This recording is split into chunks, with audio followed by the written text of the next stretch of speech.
welcome to our viewers in Indonesia and across the world. Thank you so much for joining us on the 3-hour news show on See Today. We are live from our studio here in Jakarta. It is now 4 p.m. sharp.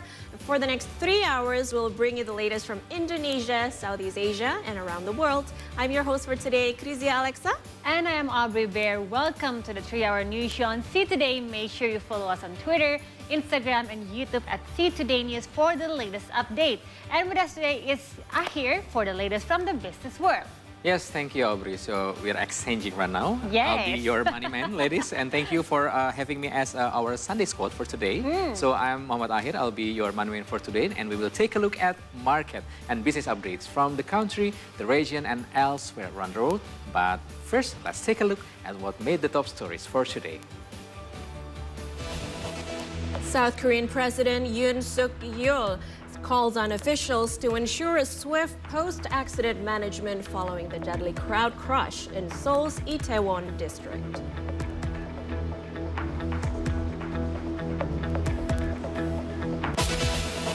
Tropical storm Nalgae slammed into the Philippines on Saturday after causing flash floods and landslide that claimed at least 50 lives.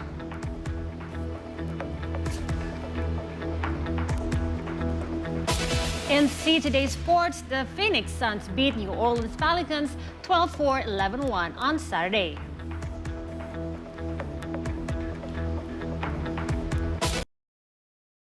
Of Halloween Day, we are going to talk about it, of course. And as Halloween is just around the corner, we will have a discussion with a ghost hunter from the Komunitas Fotografi Hantu Indonesia on their search for ghosts, of course, later in our See the Story segment.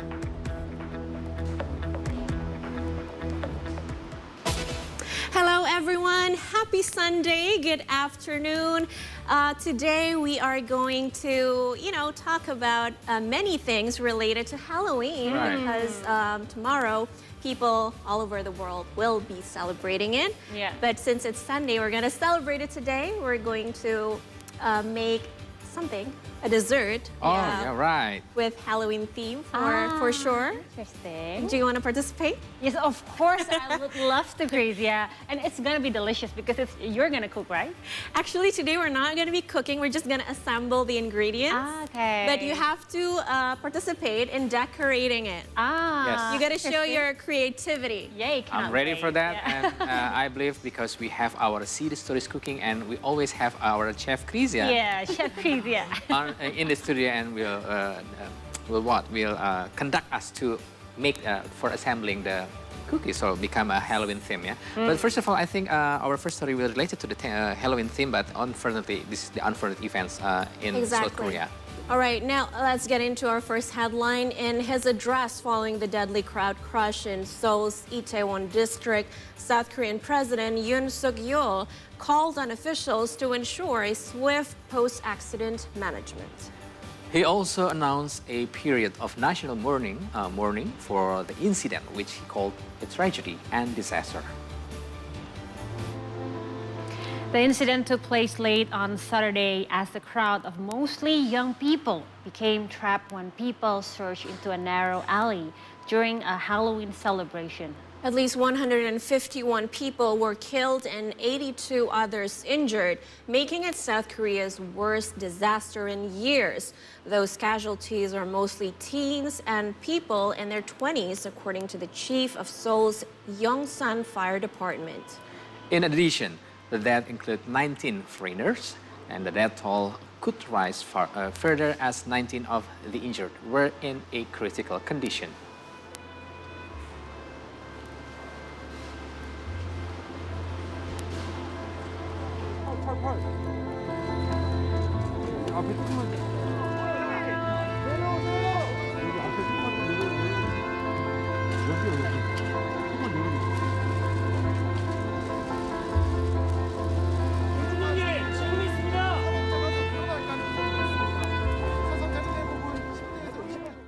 정말 참담합니다. 어젯밤 헬로윈을 맞은 서울 한복판에서 일어나서는 안 될 비극과 참사가 발생했습니다. 불의의 사고로 돌아가신 분들의 명복을 빌고 부상 입은 분들이 빨리 회복되기를 기원합니다. 아울러 소중한 생명을 잃고 비통해할 유가족에게도 깊은 위로를 드립니다. 국민의 생명과 안전을 책임지는 대통령으로서 마음이 무겁고 슬픔을 가누기 어렵습니다. 정부는 오늘부터 사고 수습이 일단락될 때까지 국가 애도 기간으로 정하고 국정의 최우선 순위를 본건 사고의 수습과 후속 조치에 두겠습니다. 최우선 순위를 본건 사고의 And as mentioned, South Korea is in a period of national mourning over the Itaewon incident. Here are some comments from the public on the disaster. 뭐 마스크도 이제 개방이 되고 어떻게 보면 뭐 이전과 똑같은 그런 삶에서 본인들이 그렇게 원래 하던 대로 하는 그런 상황이었는데 이제 2년의 어떤 묵었던 그런 모든 게 더 폭발이 되면서 사람들이 평소보다 더 많은 인파들이 모이다 보니까 그거에 또 통제도 안 됐기 때문에 어떻게 보면 인재라고 생각합니다. 예, 저는 개인적으로 그냥 안타까울 따름입니다. 총 사상자는 233명입니다. 사망자는 2명이 더 늘어서 151명, 부상자 82명, 이 중에서 부상자 중에서 중상이 19명, 경상이 63명 발생하였습니다. 피해자 대부분은 10대에서 20대 사이로 외국인 사망자가 19명이었습니다.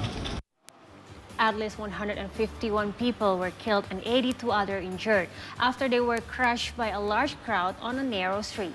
This tragedy took place during Halloween celebrations in Seoul, South Korea.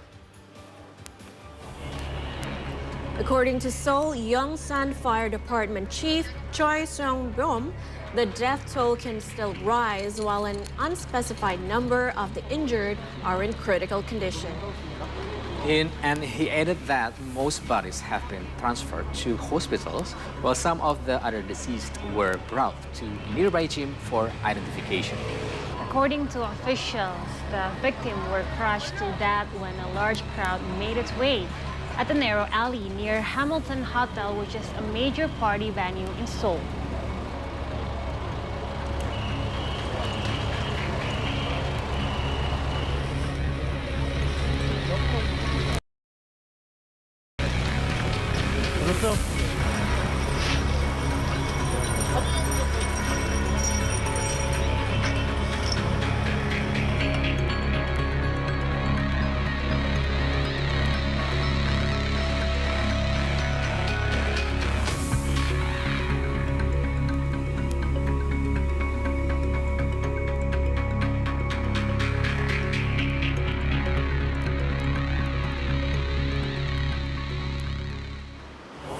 So Chrysia and Aubrey, what's happening on the ground right now? According to the BBC, it is breaking a new breaking news just a few minutes ago related to the death toll, and now it's rising to the number of 153. And the death toll from last night's incident now stand at 53, according to official who tell to the BBC. And then from the story that we've delivered before, it is said that at least 19 foreign nationals among that. Right now is already 20 foreign nationals among that, and authorities say that 20 foreign nationals died in last night crash, and 8 Thai national is among those who died, according to the Royal Thai Embassy in Seoul. And the Australia Embassy has confirmed as well that one of their citizens also died in the accident. So according to Cho Seong-byom, head of the fire department in Yongsan, he said that individuals from Iran, Uzbekistan, China and Norway have also died, Yonhap News Agency is reporting. Right. And also Prime Minister Han Duck-seo said that the South Korea government will provide support and also a fund for families of those killed and injured in the crowd surge during Halloween festivities in Seoul. And Han also said that the South Korean government will operate a funeral support team and respond fully to the treatment of the injured and also psychological treatment for the family as well. And also, if we see in the social media footage showed hundreds of people packed in a narrow slope alley, crushed and immobilized as emergency officials. Police tried to pull them free, and other footage also showed chaotic scenes of the fire officials and also citizens treating dozens of people who appeared to be unconscious as well there. Right. Well, up until now, the investigation are still underway. However, experts, analysts, and authorities are already trying to analyze what could be the main cause that triggered the tragedy to happen. And if we look at the fact, actually the Halloween party in Itaewon has been a long publicized event, as the central Seoul area has functioned as its main venue for years, actually. Now, every year, crowds dressed in costumes have gathered for the Halloween festivities in Korea, and it was anticipated that a large crowd will gather in the area, as it was the first Halloween in 3 years to be held without pandemic restrictions. However, last year there was a celebration during the pandemic, but it's still crowded despite the pandemic. Now, also, I would like to quote what the Interior Minister has already said about the tragedy, and he said that it could not have been prevented by deploying more police officers. The minister said that this was not a gathering of a large size that caused special concern. He said that the size of the gathering was not that different from the previous year, as I mentioned. Last year, even though we're still in the midst of pandemic where cases are still high, it doesn't stop people from coming to that area to celebrate Halloween together. Now, to add to what you have mentioned before regarding the support for the victims, also the government will actively consult with diplomatic offices, and this is done to ensure that there is no shortage of supports for those who needed it. Now, the Seoul Metropolitan Government also said it would set up a joint memorial altar at Seoul Plaza Monday morning, which is tomorrow, with another joint memorial altar in Itaewon. Yeah. And what's interesting about this is actually the victim is not only from Korea. It's not only Korean nationals, because we know that Itaewon is a very, very popular place. As a matter of fact, people actually fly to Korea from all over Asia to celebrate Halloween in Itaewon. And this year's event was seen as a welcome return of festivities after the pandemic, and hotels and tickets have already been purchased by them in the neighborhood. They have been booked solid. Yeah, it's actually quite popular, right, to celebrate Halloween there in Itaewon. Exactly. So that's why the authorities said that the crowd is actually not the main cause of the tragedy, because it is to be expected. It is always crowded there every year, even in the midst of pandemic. And also, according to a disaster management expert and national security analyst, Juliet Kaim, the city's density and how common crowds are in Seoul may have played a role in tragedy. It may have. But people in Seoul are very used to being in packed spaces. You know, they are not unfamiliar with it. So it's possible that they might not have been fully alarmed by the packed street. But however, she also said that panic is always a factor in tragedies like this. We can see what happened in Indonesia during the Kanjuruhan tragedy. People panic when the police, spray tear gas. So perhaps this is what happened in Itaewon. And also, I mentioned before that foreign nationals were among the victims, and it include Indonesian citizens who suffered minor injuries. However, from the latest development, from the latest updates, they told us that he or she has been discharged from the hospital. So at least to Indonesian nationality. Two Indonesian nationals were among the victims. Right. And also, Indonesia's Foreign Minister Retno Marsudi have expressed her condolences regarding this tragedy. And Chrissy, you know, I would like to just a bit giving the information. I'm Googling now where is the Itaewon incident happened. And actually, if we look at the Google Maps, we can see it's quite close to the Seoul Central Mosque and also Right. 8 halal Korean food. So it's quite interesting. I mean, for Indonesian, it's easier for them to come there and to get like halal food for there. In the meantime, they were following this festivity, the Halloween festivity there. Yeah. Okay, and from Korea, we move to the next story. 2 car bombs went off on Saturday at a busy junction near key government officials in Mogadishu, Somalia, killing multiple civilians, including children. The recent attack took place 5 years following a massive blast at the same exact location. The blast took place when Somali President, Prime Minister and other senior officials convened to discuss measures against violent extremism. The Somali government has been targeting the Al-Shabaab terror group, which is affiliated with Al-Qaeda. No one has come forward to claim responsibility for the attack, but bodies litter the blast scene as they appear to be civilians who traveled on public transport. The second blast took place in front of a busy restaurant during lunchtime, damaging tuk-tuk and other vehicles in the area. Following the attack, the ambulance service said that they transported at least 35 wounded individuals to receive medical treatment. The blast occurred at the Zobe Junction, which was also the scene of another attack launched by Al-Shabaab in 2017, which claimed over 500 lives.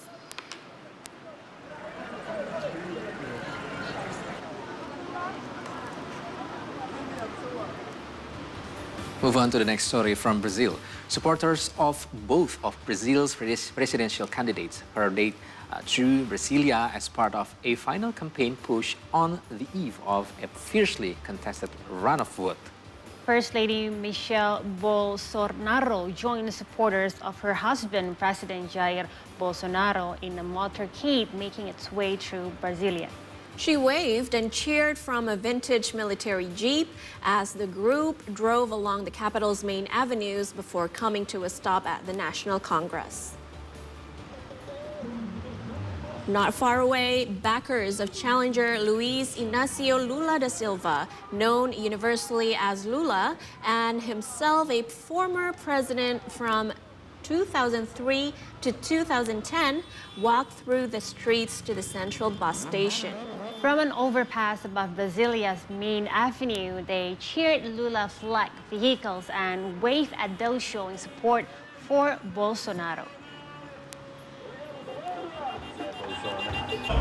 Só continua subindo, porque os negócios tá meio melhor, tá melhorando devagarzinho. Teve essa pandemia, essa guerra que atrapalhou um pouquinho, mas ele tá fazendo sim. A gente está aqui porque a gente quer ajudar o Lula a construir um país melhor, um país com menos desigualdade social, sem violência.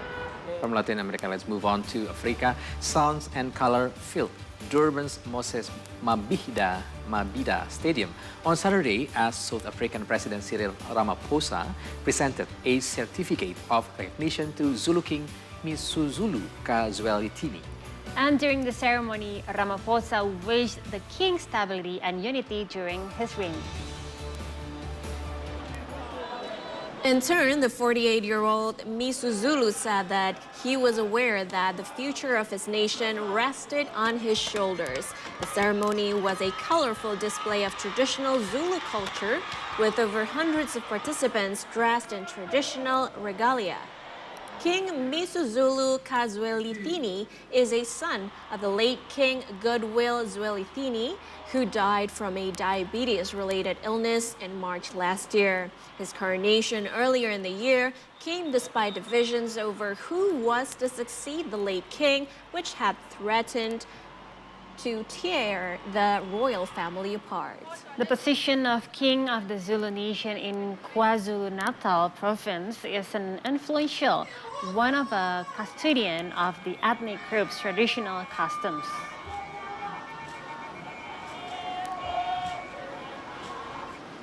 you have picked up the mighty spear that has fallen. May your steady hand guide and bring stability to the kingship of Amazulu. I have no doubt that with the support of the royal family, you will lead the process to unite the community and all Abantwana Basendlunkulu. Today I am addressing you and the world as the one who rests on the shoulders of hope for the future of the Zulu, for their place under the sun and in the sun. I understand that history has chosen me at this time when the Zulu and other nations are facing several challenges. And now we move to Indonesia. The Kertajati International Airport in Majalengka, West Java, is anticipating the departure of Umrah pilgrims starting November 7th. Their flights are scheduled to depart for Saudi Arabia 5 times a week. The Kertajati International Airport in Majalengka Regency, West Java, is currently preparing to depart its airlines for Umrah pilgrims. The West Java government has been communicating with the Middle East Airlines to assist flights from Kertajati Airport to Jeddah, Saudi Arabia.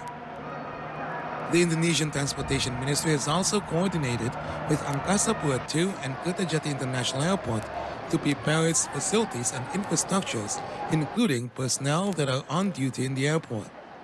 The flights for the Umrah pilgrims are scheduled to take flight starting November 7th. Sudah dihitung, kami sedang bernegosiasi dengan penerbangan dari Timur Tengah supaya bisa pesawatnya langsung datang ke Kertajati Timur. Saya kira mohon doanya. Oh, belum dihitung, tapi intinya yang penting ada dulu lah. Karena jumlah haji dan umrah Jawa Barat luar biasa banyak. It is hoped that the Kertajati Airport can also facilitate the departure of Hajj pilgrims, not only from the Western Java region, but also from Central Java. The development of the Hajj dormitory in Indramayu Regency is also nearly finished. See Today conducted reporting from Majalengka, West Java.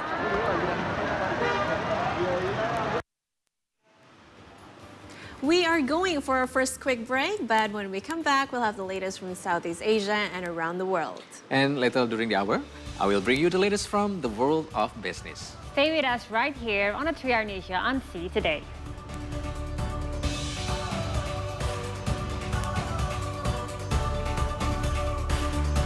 Hello everyone, good morning to all of you viewers. You're right here from Indonesia, Southeast Asia, and around the world. Here with us to See Today, it's time for the first sports update of the morning. Pelita Jaya Jakarta won the first game of the 2022 IBL semifinals with West Bandit Solo at Gor Citra Arena, Bandung, West Java. Paul McCartney is among some high-profile fans celebrating widely beloved singer, actor, and humanitarian Doris Day. What makes a new place feel like home? I always believe it's about the people and the community. I love the tomato sauce. This is what I always say, the dish of signature. And food often the best way to connect them all. Ooh, this one really good. Restaurants, for me, is the beating heart of a city.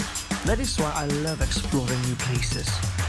Follow me while I'm visiting the most exciting eating places around cities only on See Indonesia.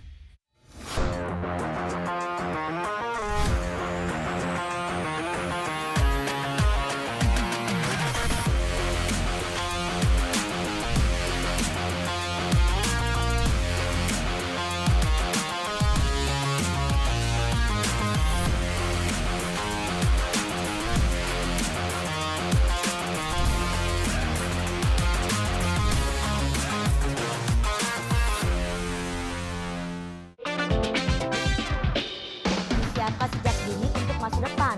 Aras ini sangat visi-misi. Visioner, bukan visi-misi. Kalau visi-misi, visi foya, misi foya, visi-misi, foya, foya. Oh, digambar cakep, Sel? Digambar ya lumayan. Tapi lumayan jelek.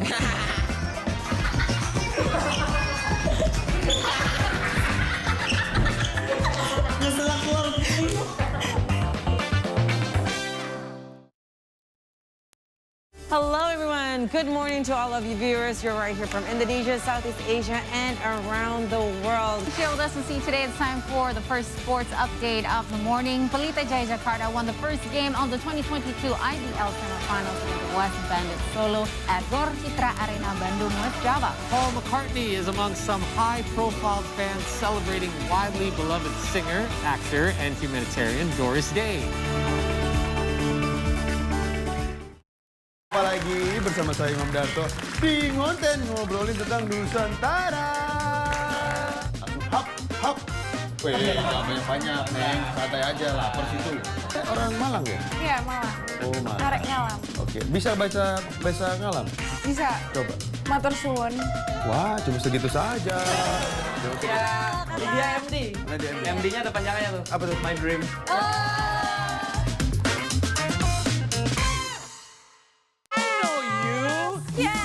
Shafani, right? Yes. Oh my She is God. the one. Jadi gourmet itu sebenarnya kayak makanan yang nggak bisa sembarangan nyajiinnya. Oh, gourmet membayangkan. itu ya, karena plating jadi salah satu kuncinya tuh. Arancini nasi kotak. Sini. Oh, ini diangkat nih kesini. Ooh, that looks delicious. Stray, look at that. Look at that. That is your gourmet meal.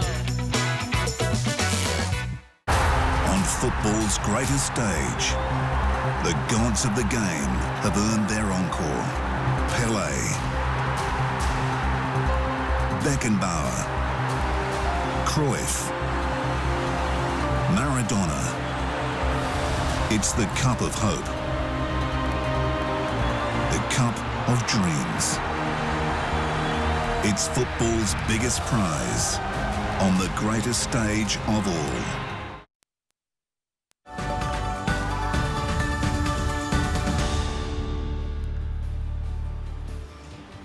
Welcome back to the 3-hour news show. Time now for some updates from Southeast Asia.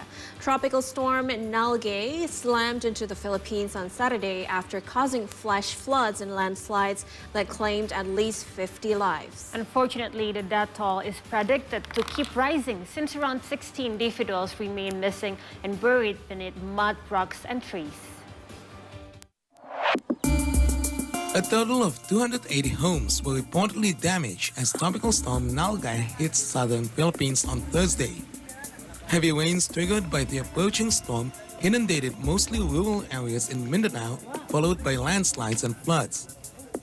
According to Naguib Sinawimbo, Interior Minister for the 5 province Muslim Autonomous Region, up to 60 people at the tribal village of Kusyong are possibly missing or buried under debris and mudslides. Meanwhile, rescuers are still trying to retrieve bodies from landslide areas. As a result, 11 bodies, mostly of children, were found in Kusyong on Friday. According to a Philippine official, the disaster claimed at least 50 lives so far. Unfortunately, the death toll has been predicted to keep rising, as many are still missing or possibly buried beneath mud. Meanwhile, State Weather Service Pag-asa hoisted signal number 3 over Metro Manila and 8 other areas as the storm may arrive in the capital and nearby provinces on Saturday. In response, more than 7,000 residents have been proactively evacuated from the storm's path. However, Tropical Storm Nalgae is yet to be expected to morph to a typhoon as it makes landfall. Additionally, the Coast Guard has also suspended ferry services through most of the Philippines. And now we have Philippine correspondent Camille Elamia to update us on the disaster. Mabuhay Camille, what do you have for us? Magandang gabi sa inyong lahat. Yes, severe tropical storm Paeng, how we locally call it, but internationally it's unleashed torrential rains in most parts of the Philippines, ranging from the northern provinces in Luzon, which is the northernmost part of the country, here out to Manila, which is the central Luzon, also in the central Philippines, and also as previously mentioned, in Mindanao, the southernmost part of the country. As already mentioned, Mindanao, specifically the new region of the Bangsamoro, which is mostly made up of 90% Muslim population, is the one that is most heavily affected. More than 40 people have died there, while at least 10 people have died elsewhere in the country. Prior to the storm, Bangsamoro officials actually warned their residents of the impending disaster, but they themselves, the officials themselves, didn't expect that the flash flood of the nearby mountains would come in so soon, so fast. So they had limited time to do preemptive evacuation. And this is exactly what President Ferdinand Marcos Jr. said as he supervised a virtual meeting of the disaster officials earlier, where he said he couldn't understand why there was no preemptive evacuation, and that compared to a month ago where there was another strong typhoon, there was no casualty, there was no injury, or there was no death count. So Marcos asked the local officials to explain that. It's also hard in Maguindanao because bridges and other vital structures collapsed, making it impossible and also impassable to bring there the relief goods. So many of them now are still stuck there.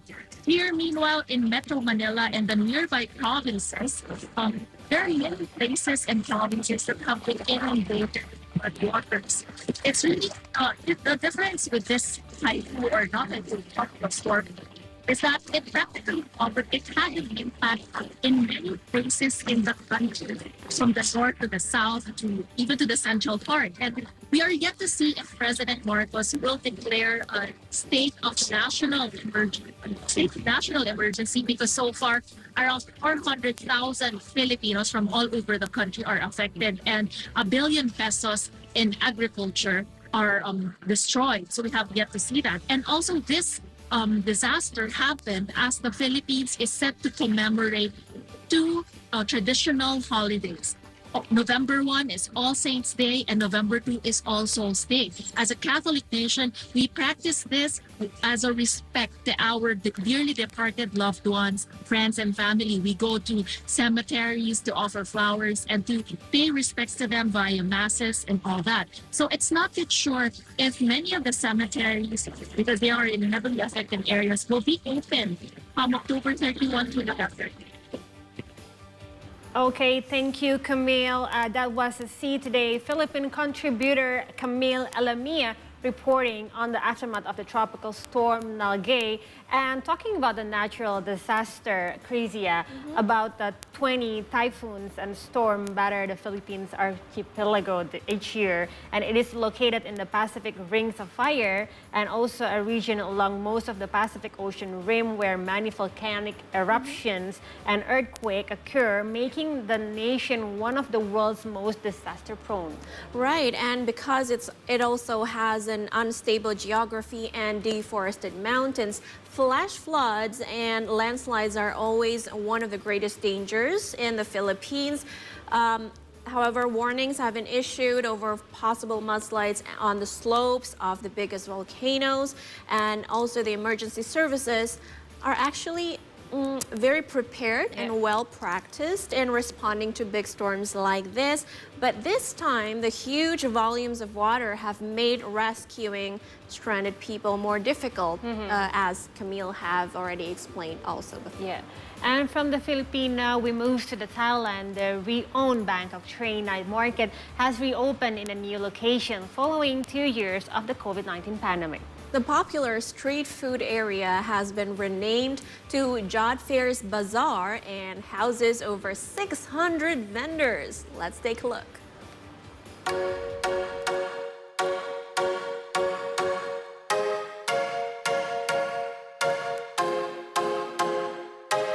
Train Night Market Wachada in Bangkok has reopened in a new venue. However, it still houses the same vendors who opened up shop in its previous location. The market is home to a wide variety of stalls, including street food, clothes, accessories, furniture, vintage items, and handicrafts. The popular street food location has been renamed to Jod Fair's Bazaar, following a 2-year hiatus due to the COVID-19 pandemic. It is currently located next to the Central Raman 9 shopping mall in Bangkok.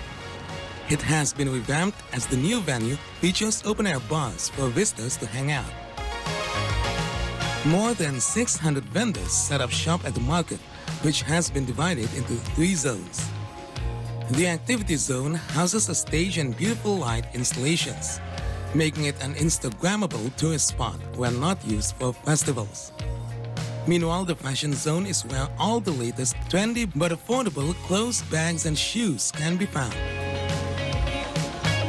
And finally, those who seek culinary delights can make their way to the food zone, where a variety of Thai and foreign cuisine can be found. The Jot Fairs Bazaar opens every day from 4 p.m. until midnight.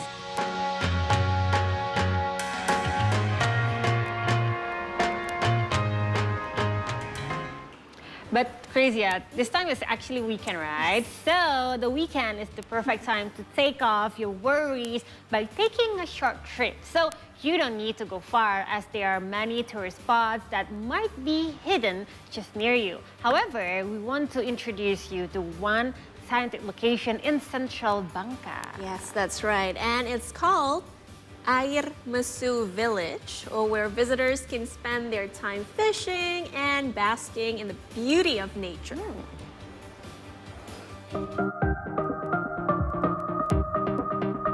A natural fishing spot in Air Mesu Village, Central Bangka Regency, has become popular among local tourists.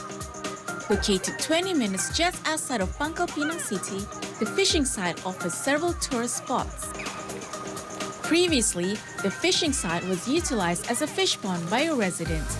However, the 10 hectares area was later transformed into a fascinating recreation area in 2015. The fishing pond is perfect for those who have interest in fishing, and the beauty of the nature in the area also adds to the enjoyment, where visitors can take a picnic. Visitors can even play and take a dip with the thousands of fishes while absorbing the fresh air of the hills. Other exciting spots include a tropical forest with Bangka Belitung's tropical plants, endemic plants, and orchard plants. Wisatanya keren sih, cuman mungkin lebih diperbaiki lagi sama sistemnya, sama kebersihannya juga gitu. Paket lengkap sih di sini, ada pemancingan, ada kolam, ada terapi ikan. Nah, ini tuh tempatnya bagus banget, baru pertama kali kesini, terus kayak alami gitu kan. Terus di sini juga banyak ikan-ikan gitu, bisa main bareng ikan-ikan. Selain main sama ikan kan, di situ juga ada kolam buat main anak-anak, bisa langsung. Cuma dimintain tarif tadi pas masuk 10.000 per orang, murah banget kan. To visit the fishing spot in Air Mesu Village, tourists will only need to pay 10,000 rupiah for adults and 5,000 rupiah for children. However, even though children are permitted to enter, adults must still keep a close supervision, especially when the children are playing in the water. See Today contributor reporting from Central Bangka, Bangka Belitung.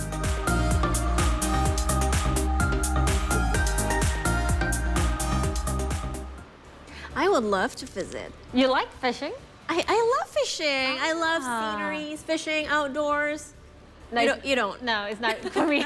That's very honest. It's quiet, you know? Okay, I respect that. Anyways, we are going for another break. And after the break, Muhammad Ahir will deliver some economic and business updates.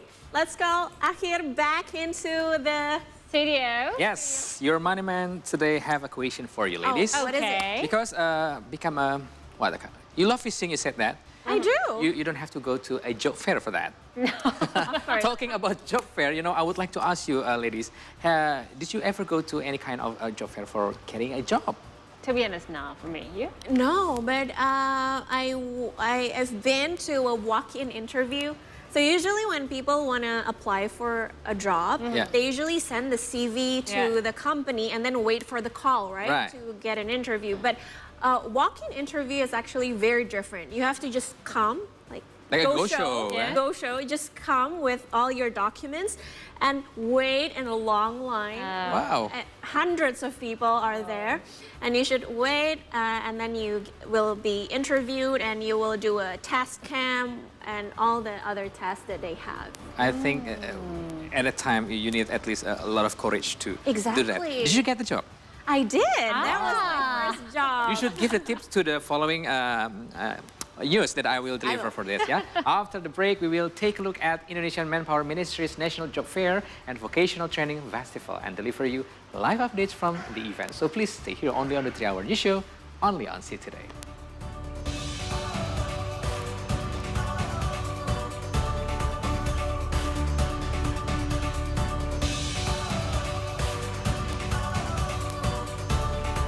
Hello, everyone. Good morning to all of you viewers. You're right here from Indonesia, Southeast Asia, and around the world. Here with us to see today, it's time for the first sports update of the morning. Pelita Jaya Jakarta won the first game of the 2022 IDL semifinals against the West Bandits Solo at Gor Citra Arena, Bandung, West Java. Paul McCartney is among some high-profile fans celebrating widely beloved singer, actor, and humanitarian Doris Day. Apalagi bersama saya Imam Darto di Ngonten ngobrolin tentang Nusantara. Langsung hap. Weh, jangan banyak-banyak, Neng. Santai aja, lapar situ. Orang Malang ya? Iya, Malang. Oh, Malang. Arek ngalam. Oke, bisa baca bahasa ngalam? Bisa. Coba. Matur suwun. Wah, cuma segitu saja. Ya, dia MD. MD-nya ada panjangannya tuh. Apa tuh? My Dream.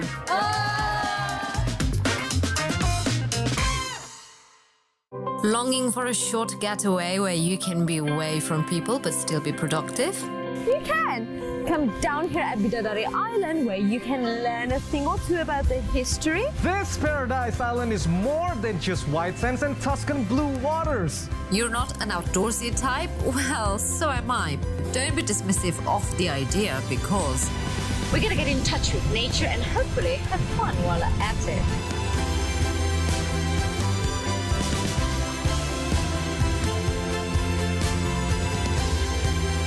Come see the beauty only on See Indonesia. Come see the beauty only on See Indonesia.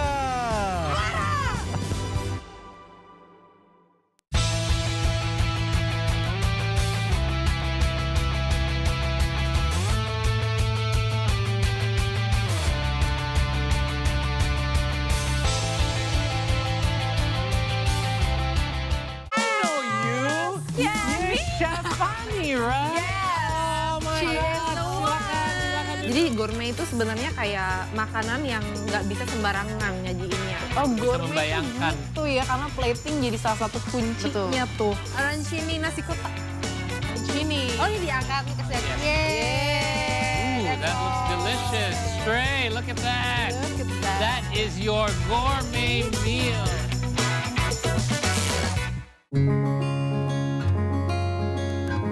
I think I've done about 60 films and TV shows and web series. India is the largest film producer in the world because it's got a lot of people. And not only does it have a lot of people, it has a lot of regions. Even recreationally, people, when they're happy or joyful, they go dancing. So it's just really something I feel like ingrained in people and in humans. And I just really found my passion for sharing it with others on the stage.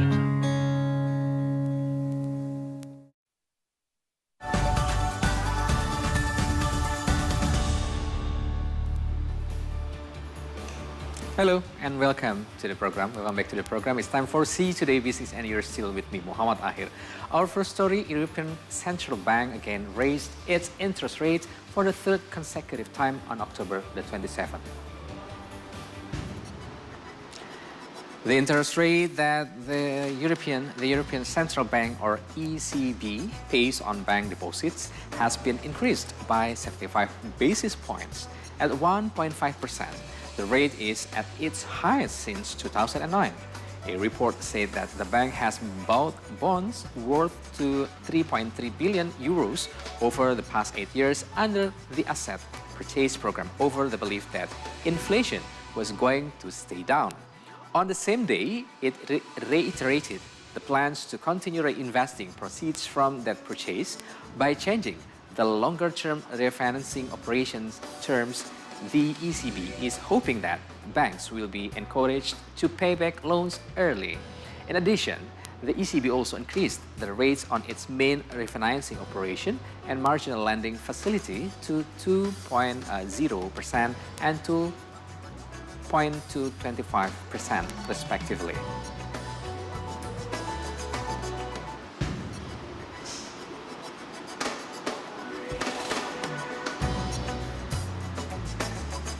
Let's go back to Indonesia. Today is the last day of the Indonesian Manpower Ministry's National Job Fair and Vocational Training Festival. Over 20,000 openings are being offered in the event. So the event, held at Hall A of Jakarta Convention Center, aims to connect employers and job seekers. At least 172 companies are taking part in the fair, representing various industries ranging from food and beverage, construction, agriculture, fashion to technology.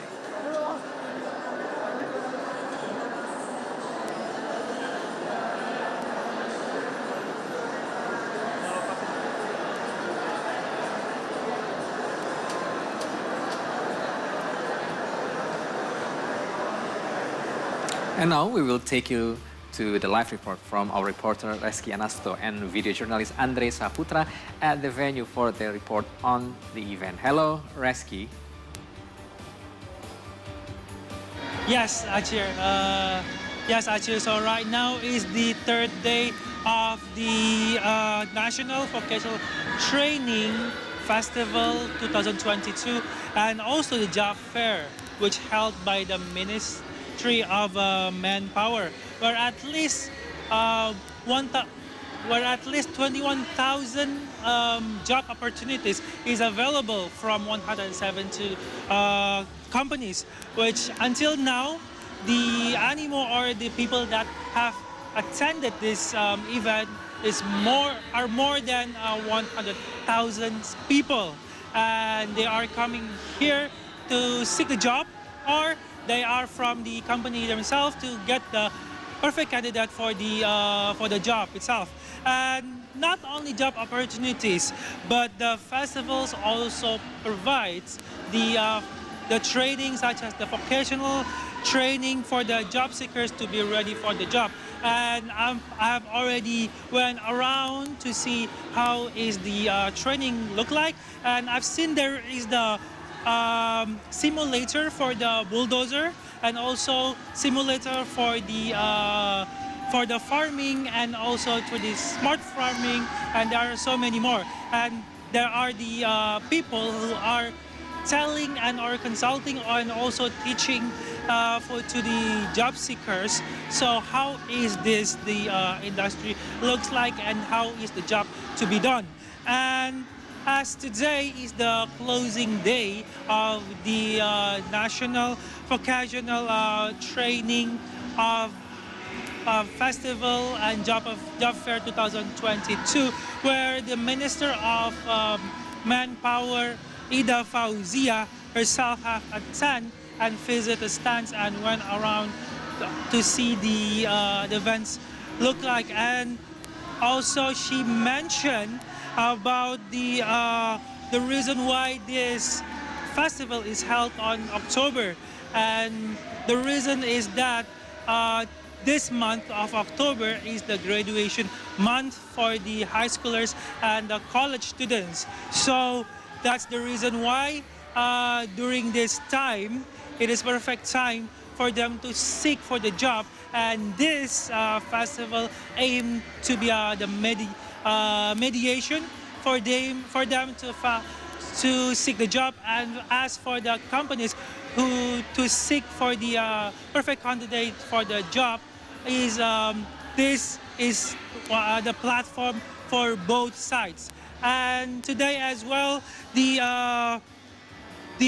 Minister of Manpower, Ida Fauzia, have also message for the job seekers, and this is her message for the job seekers who are looking for the job, especially in this month of October. And here it is.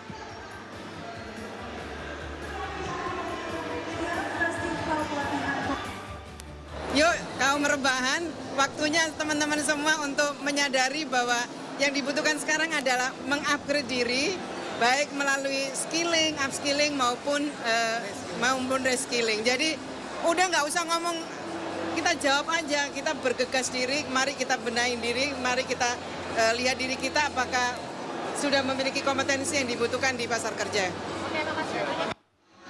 Alright, so that was her message. Yes, for the job seeker, you have to be ready and what matters is that getting ready for the job, because to upgrade the upskilling for the job as for the more competence for the job.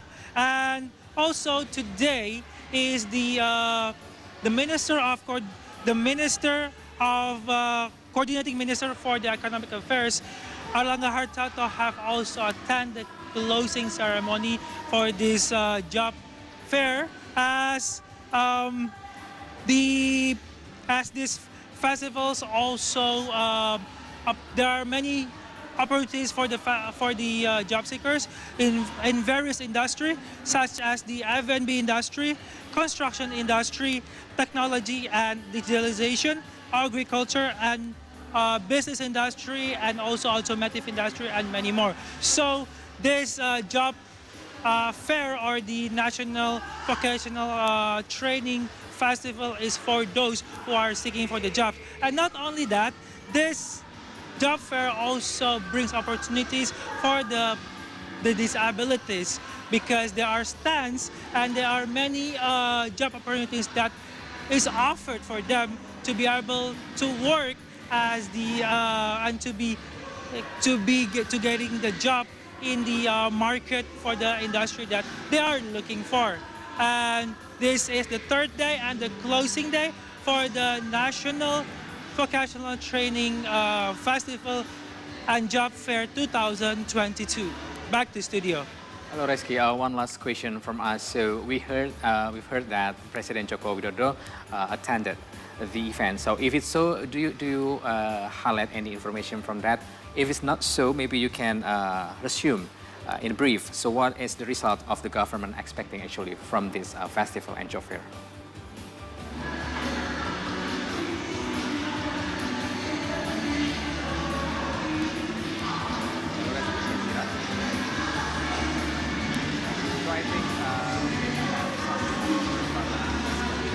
Much, Reski, for your live report. Hopefully that we can get more information from your live report, as this is the last day of the festival and the job fair. So that was reporter Reski Anasto and video journalist Andre Saputra reporting from Jakarta Convention Center. And those were the economic and business updates for this hour. When we return, it's time for Aubrey Bear, who will bring you the latest from the world of sports. See you today's sports, so please stay with us.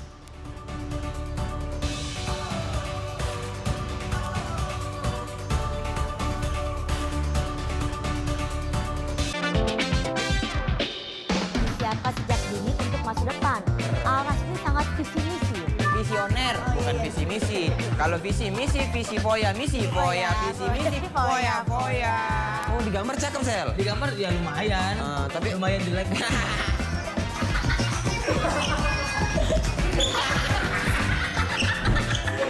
Ngeselak keluar.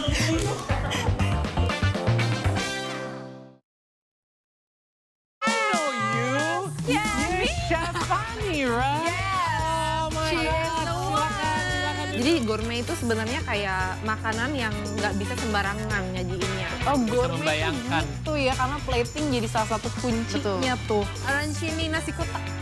Arancini. Oh, ini diangkat ke set. Ooh, that looks delicious. Stray, look at that. Look at that. That is your gourmet meal.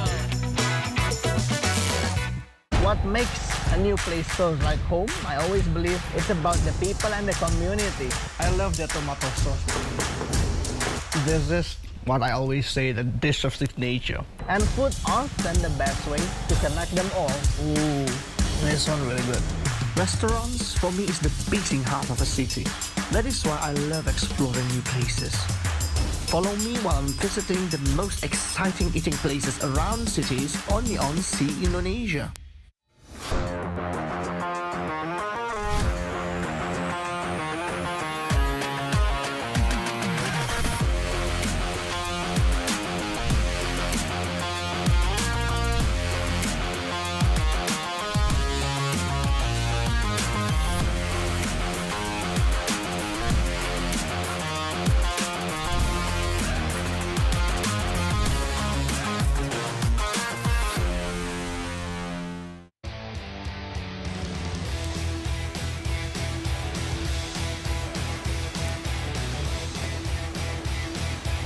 Welcome back to See Today Sport with me, Aubrey Bear. First story, Mikel Bridges scored a season-high 27 points, while Devin Booker added another 16 points as the Phoenix Suns beat New Orleans Pelicans 12-4, 11-1 on yesterday. Yet to lose at home early in the season, now facing CJ. Although the usual scorers of the Phoenix Suns were relatively unproductive, they were saved by Bridges and some of their bench warmers. Torrey Craig finished the game with 13 points, while Cameron Payne added another 12 points, and Bismack Biyombo scored 11 points with 13 rebounds. Bridges netted 10 of 13 shots from the field, including 3 out of 5 three-pointers. Meanwhile, Jonas Valanciunas scored the most for the Pelicans with 25 points and 10 rebounds.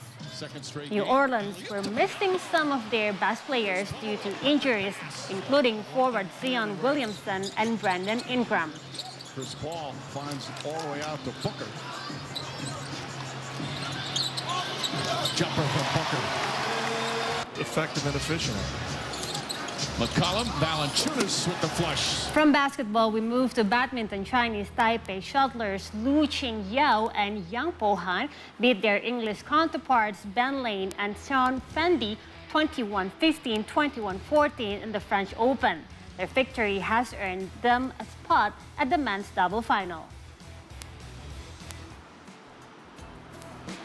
Previously, Indonesian team Rehan Naufal Kusharyanto and Lisa Ayu Kusumawati knocked down by Thai couple Robin Tabeling and Selena Peak 17-21, 21-13, 21-12. With that, there is no Indonesian representative at the final French Open 2022. In other side, the Chinese Taipei pair, who occupied the 20th position in world standings, were struggling to match the pace of their English opponents, who ranked 9th place below them. However, Yo and Han managed to beat Lane and Fendi to advance to the French Open final, where they will face Indian pair Satwik Chairak Aredi and Chirag Shetty.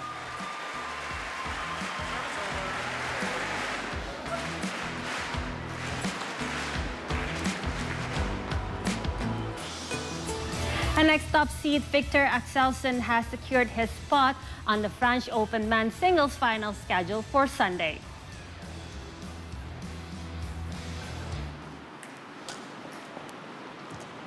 The Danish Olympic champion played at the peak of his game when he faced his Japanese counterpart, Kodai Naraoka.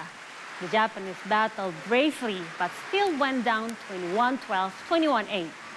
Meanwhile, an upset took place in the women's single division as Taiwanese shuttler Su Jingtai was strangely out of form and lost to Bingjiao he of China 21-15, 21-10 in 37 minutes.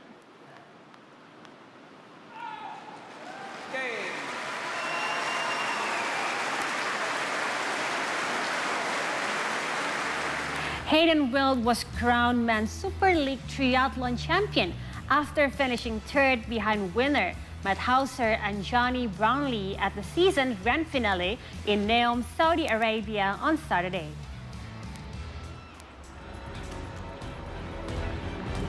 Wilde headed into round 5 with a healthy lead following 3 earlier victories and a podium finish in the enduro event. His performance has propelled him 13 points ahead of Hauser at the final standings. The Super League title may offer some consolation for Wilde following his disappointing performance last season when he finished as a runner-up behind Alex Yee.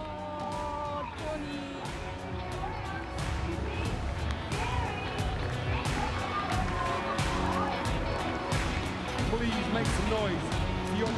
Yes, and that's a wrap for sport this hour. But when we return, we'll have more information. So keep it here only on 3 Hour News on See Today.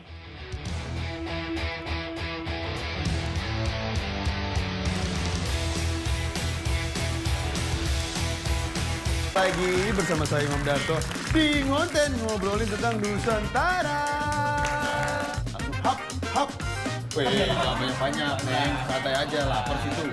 Orang Malang ya? Iya, Malang. Oh, Malang. Arek ngalam. Oke, bisa baca bahasa ngalam? Bisa. Coba. Matur suwun. Wah, cuma segitu saja. Dia MD. Mana dia MD? MD-nya ada panjangannya tuh. Apa tuh? My Dream.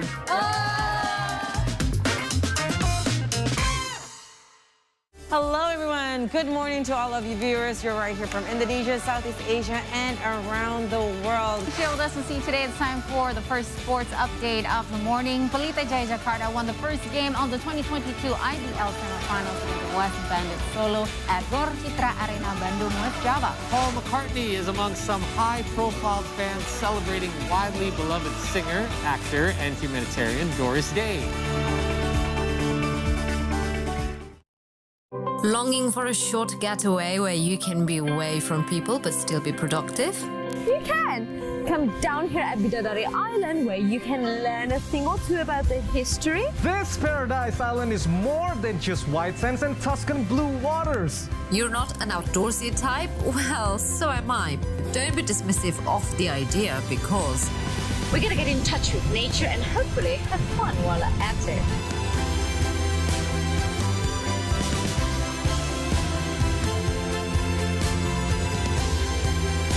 See the beauty only on See Indonesia. Come see the beauty only on See Indonesia. I know you. Yeah, You're Shafani, right? Yeah. Oh my She is God. the one. Jadi gourmet itu sebenarnya kayak makanan yang nggak bisa sembarangan nyajiinnya. Oh, gourmet membayangkan. itu ya, karena plating jadi salah satu kuncinya tuh. Arancini nasi kotak. Arancini. Oh, ini diangkat nih ke set. Ooh, that looks delicious. Stray, look at that. Look at that. That is your gourmet meal.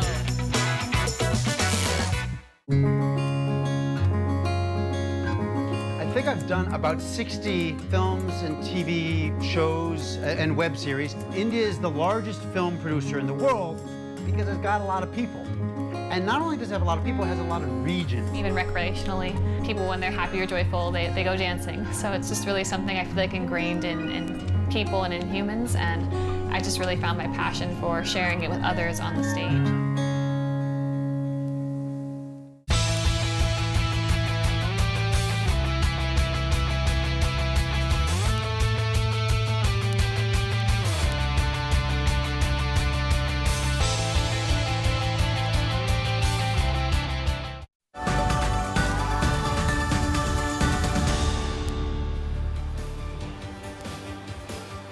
Hello and welcome again to our viewers in Indonesia and across the world. Thank you so much for joining us again on a 3-hour news show on See Today, where for the next 2 hours, we'll bring you the latest from Indonesia, Southeast Asia, and also around the world.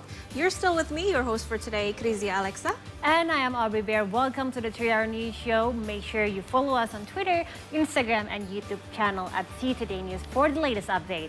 And with us today is Muhammad Ahir for the latest from the business world.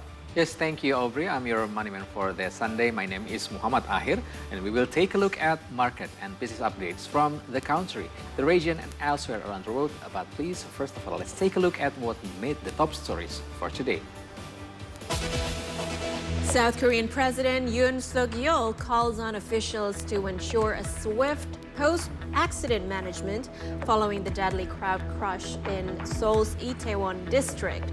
153 people were killed and 82 others injured, including foreigners. 2 Indonesians with minor injuries have been discharged from the hospital.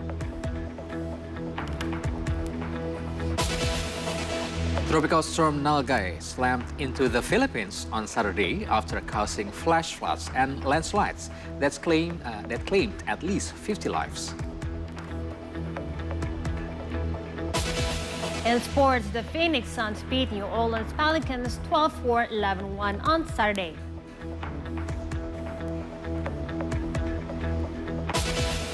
On the spirit of Halloween, we are going to talk with a ghost photographer. Isn't it interesting? So make sure you tune in until the end of the show to watch our discussion with him.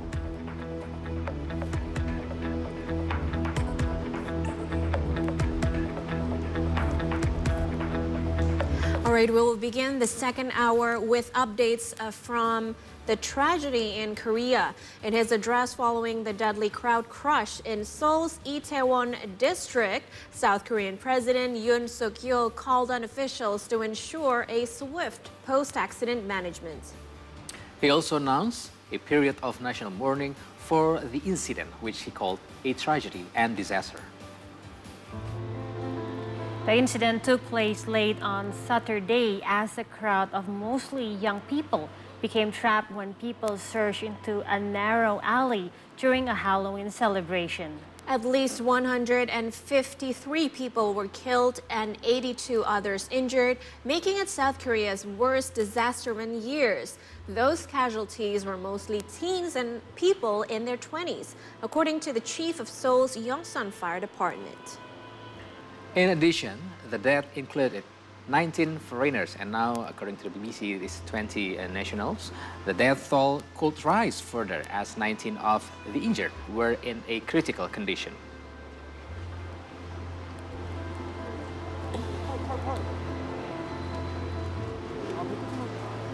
정말 참담합니다. 어젯밤 헬로윈을 맞은 서울 한복판에서 일어나서는 안 될 비극과 참사가 발생했습니다. 불의의 사고로 돌아가신 분들의 명복을 빌고 부상 입은 분들이 빨리 회복되기를 기원합니다.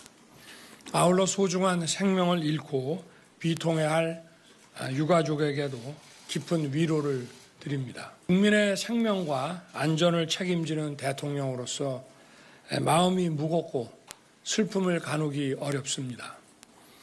정부는 오늘부터 사고 수습이 일단락될 때까지 국가 애도 기간으로 정하고 국정의 최우선 순위를 본건 사고의 수습과 후속 조치에 두겠습니다. 최우선 순위를 본건 사고. And as mentioned, South Korea is in a period of national mourning over the Itaewon incident. And here are some comments from the public on the disaster. 뭐 마스크도 이제 개방이 되고 어떻게 보면 뭐 이전과 똑같은 그런 삶에서 본인들이 그렇게 원래 하던 대로 하는 그런 상황이었는데 이제 2년의 어떤 묵었던 그런 모든 게 또 폭발이 되면서 사람들이 평소보다 더 많은 인파들이 모이다 보니까 그거에 또 통제도 안 됐기 때문에 어떻게 보면 인재라고 생각합니다. 예, 저는 개인적으로 그냥 안타까울 따름입니다. 총 사상자는 233명입니다. 사망자는 2명이 더 늘어서 151명, 부상자 82명, 이 중에서 부상자 중에서 중상이 19명, 경상이 63명 발생하였습니다. 피해자 대부분은 10대에서 20대 사이로 외국인 사망자가 19명이었습니다. And for the latest updates on the Itaewon incident, we are now connected with our South Korea correspondent, Seong Kim, reporting live from Seoul, South Korea. Hi, Seong. What do you have for us? Hello. I'm out here today in the Itaewon station area where the tragic incident took place last night. Last night, as you see behind us, the Hamilton Hotel is one of the main landmarks of Itaewon High Street. Behind Hamilton Hotel, we have the narrow street where the last night's tragedy took place. The street is only about 4 meters wide and very steep downhill. Sort of the queue was cramping up the entire street where there were lots of bars, restaurants and clubs as sort of a pinnacle of the nightlife in Seoul. Itaewon has been always famous for its Halloween celebrations past few years, but this year was especially slightly dangerous because of the lessened COVID regulations and no mask policies allowing people and partygoers to come out for the Halloween evening. We have a total of 100,000 people who gathered in the streets of Itaewon last night, and the authorities report 151 deaths and 82 casualties, 82 injuries were reported until last night. At around 10:15 in the streets behind us was the first call of distress towards the authorities. The police and fire department received many calls for difficulty of breathing, crowd tramping up and stampeding on each other, another tragic incident.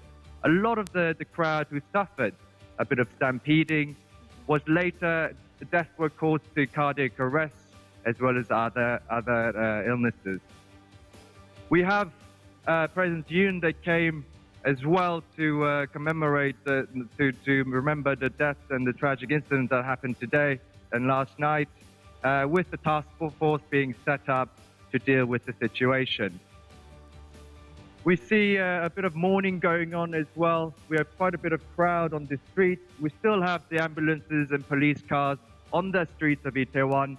Here, as you can see down there, was the place where there had bodies laid out in body bags following last night's incident. It was tragic, and we see quite a lot of the Seoul population also mourning with us at the Itaewon Station area. Later on, there'll be mourning altars set up in Seoul Plaza, as well as Itaewon Plaza, to mourn the young teens and 20s people that were enjoying their Halloween and were mixed up in this unfortunate tragedy. Reporting live from Seoul, South Korea, Seong Kim for See Today. All right, Seong, I have another question for you. A question that arose after this tragedy happened is that could this have been prevented by deploying more police officers, let's say? I mean, I've never been to Korea. I've never seen the place. And obviously, I've never been to a Halloween celebration in Itaewon. But perhaps you have. If you can compare it with last year's celebration, how different is it from this year's crowd? Sure. I mean, this year I think was particularly slightly hazardous because of the sheer number of crowds that were enjoying their time when the COVID regulations had finally ended for South Korea. Usually in the streets of Itaewon, there's a lot of expats and foreigners as well, and a lot of tourist population, as well as local citizens enjoying their nights out. There are lots of police patrolling the neighborhood in any other days, especially on the weekends here. So the safety should be guaranteed throughout the time around this area. But last night, I think, was the excitement of the finishing of the COVID regulations, and especially the parties that couldn't have been happening for the previous years took place, conjuring a mass of a crowd that was unexpected for the tiny streets you see behind us. And Seong, Aubrey speaking here, President Yoon Suk-yeol had previously called for a swift post-accident management. So how's the progress so far? The accident management has been happening quite swiftly. Since last night, we've got over 1,000 emergency service providers on the streets overnight, helping out the casualties, as well as the people in mourning. We saw from the footages here a lot of young people carrying their friends home as well as giving CPR from anyone who could provide CPR. So there has been swift sort of management of the incident, but things are cleaning up on the streets of Itaewon as you see today. But I think a few more steps need to be followed to finally close up the incident and go back to where the normal time. All right, Seong, this is Ahir speaking. So we are learning that at least that include 20 foreign nationals, according to BBC, the latest one. So we know as well that our Indonesian nationalities, at least 2 Indonesian nationalities, went there and they have been just discharged from the hospital. It means that Itaewon Halloween Festival there is not only a famous one in Seoul, in Korea or South Korea. It's well-known worldwide. So could you please share with us why Itaewon Halloween Festival is so famous worldwide, and what's the difference between the other Halloween festivals? Of course. Sure. I mean, Itaewon, as I've said, has always been sort of, it has Yongsan based near it, the US Army base, for the past many years in South Korea. Historically, Itaewon has been a place US Army soldiers would gather after their shifts and have a lot of foreign population has already existed in the city, in the district of Itaewon. Foreign nationals will definitely come for Halloween celebrations here because Itaewon provides a lot of entertainment, especially in music, in clubs, different country cuisines, for restaurants and things like that. So a lot of celebrities, local Korean celebrities, as well as actors and actresses, they would gather out in Itaewon to enjoy some of these pastime entertainments. I think that could be a key reason in why the foreign population visiting South Korea might want to visit Itaewon as well during the Halloween period. A lot of crowd, a lot of excitement, and a lot of comfort that you might not find in other places, districts of Korea, where there are slightly less more foreign population compared to Itaewon neighborhood. All right, thank you so much, 감사합니다, Seong, for your very elaborate report. That was our South Korea correspondent Seong Kim reporting on the Itaewon incident from Seoul, South Korea. And now we will move on to another story. Ahir?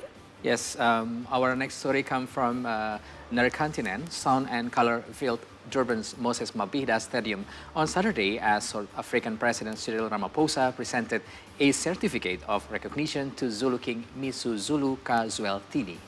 During the ceremony, Ramaphosa wished the king stability and unity during his reign. In turn, the 48-year-old Misuzulu said that he was aware that the future of his nation rested on his shoulders. The ceremony was a colorful display of traditional Zulu culture with over hundreds of participants dressed in traditional regalia. King Misuzulu ka Zwelithini is a son of the late King Goodwill Zwelithini, who died from a diabetes-related illness in March last year. His coronation earlier in the year came despite divisions over who was to succeed the late king, which had threatened to tear the royal family apart. The position of King of the Zulu Nation in KwaZulu-Natal province is an influential one of a custodian of the ethnic group's traditional customs.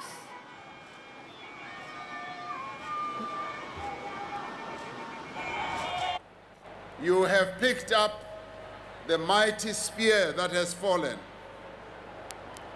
May your steady hand guide and bring stability to the kingship of Amazulu. I have no doubt that with the support of the royal family, you will lead the process to unite the community and all Abantwana Basendlunkulu. Today I am addressing you and the world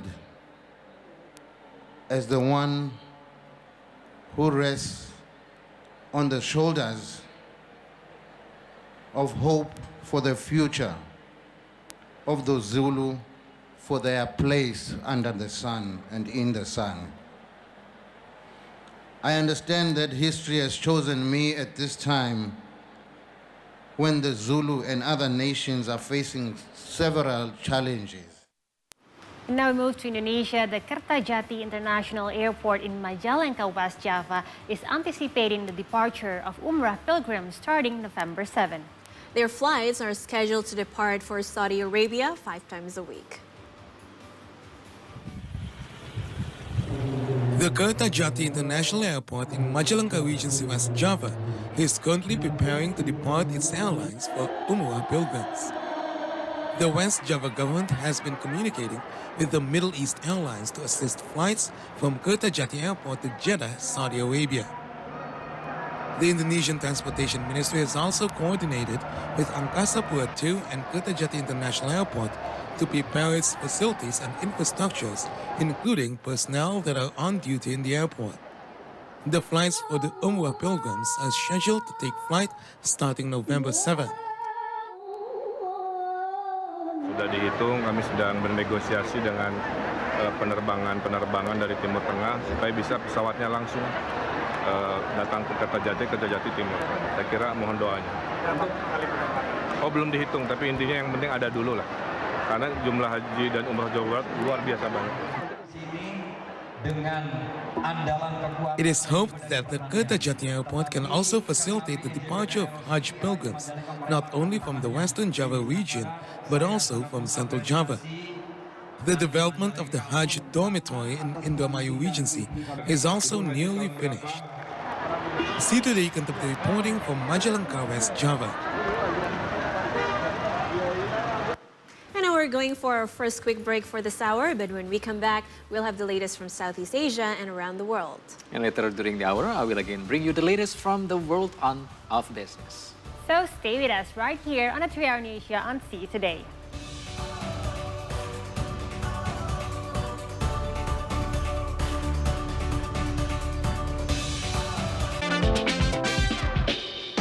Siapa sejak dini untuk masa depan. Arasnya sangat visi misi. Visioner, bukan visi misi. Kalau visi misi, visi foya, misi foya, visi misi, foya, foya. Oh, digambar cakep, Sel. Digambar ya lumayan. Tapi lumayan jelek.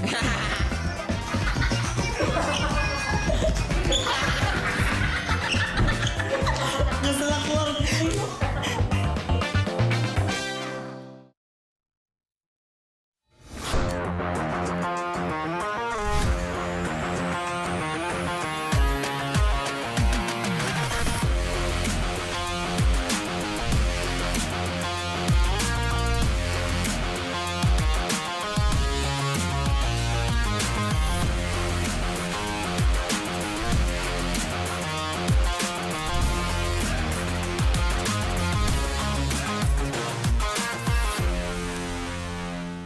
Hello, everyone. Good morning to all of you viewers. You're right here from Indonesia, Southeast Asia, and around the world. Here with us on See Today, it's time for the first sports update of the morning. Pelita Jaya Jakarta won the first game of the 2022 IDL semifinals with the West Bandits Solo at Gor Citra Arena, Bandung, West Java. Paul McCartney is among some high-profile fans celebrating widely beloved singer, actor, and humanitarian Doris Day. What makes a new place feel like home? I always believe it's about the people and the community. I love the tomato sauce. This is what I always say, the dish of signature. And food often the best way to connect them all. Ooh, this one really good. Restaurants, for me, is the beating heart of a city. That is why I love exploring new places. Follow me while I'm visiting the most exciting eating places around cities only on See Indonesia. On football's greatest stage, the gods of the game have earned their encore. Pelé,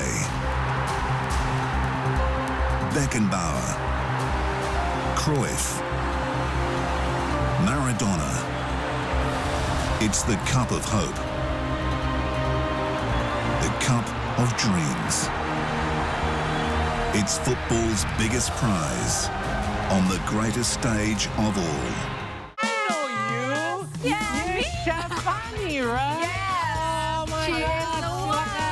Jadi gourmet itu sebenarnya kayak makanan yang nggak bisa sembarangan nyajiinnya. Oh, Bisa membayangkan. Itu ya, karena plating jadi salah satu kuncinya tuh. Arancini nasi kotak.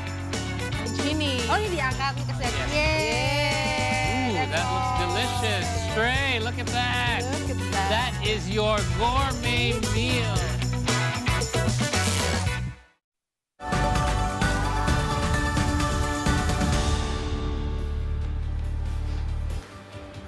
You're back with us on a 3-hour news show. Now we have updates from Southeast Asia. Tropical storm Nalgae slammed into the Philippines on Saturday after causing flash floods and landslides that claimed at least 50 lives. Unfortunately, the death toll is predicted to keep rising since around 60 individuals remain missing and buried beneath mud, rocks, and trees. A total of 280 homes were reportedly damaged as Tropical Storm Nalgae hit southern Philippines on Thursday. Heavy rains triggered by the approaching storm inundated mostly rural areas in Mindanao, followed by landslides and floods. According to Naguib Sinawimbo, Interior Minister for the 5-province Muslim Autonomous Region, up to 60 people at the tribal village of Kusyong are possibly missing or buried under debris and mudslides. Meanwhile, rescuers are still trying to retrieve bodies from landslide areas. As a result, 11 bodies, mostly of children, were found in Kusyong on Friday. According to a Philippine official, the disaster claimed at least 50 lives so far. Unfortunately, the death toll has been predicted to keep rising as many are still missing or possibly buried beneath mud. Meanwhile, State Weather Service Pag-asa hoisted signal number 3 over Metro Manila and 8 other areas as the storm may arrive in the capital and nearby provinces on Saturday. In response, more than 7,000 residents have been proactively evacuated from the storm's path. However, Tropical Storm Nalgae is yet to be expected to morph to a typhoon as it makes landfall. Additionally, the Coast Guard has also suspended ferry services through most of the Philippines. And now we move to Thailand. The renowned Bangkok Train Night Market has reopened in a new location following 2 years of the COVID-19 pandemic. The popular street food area has been renamed to Jod Fairs Bazaar and houses over 600 vendors. Let's take a look.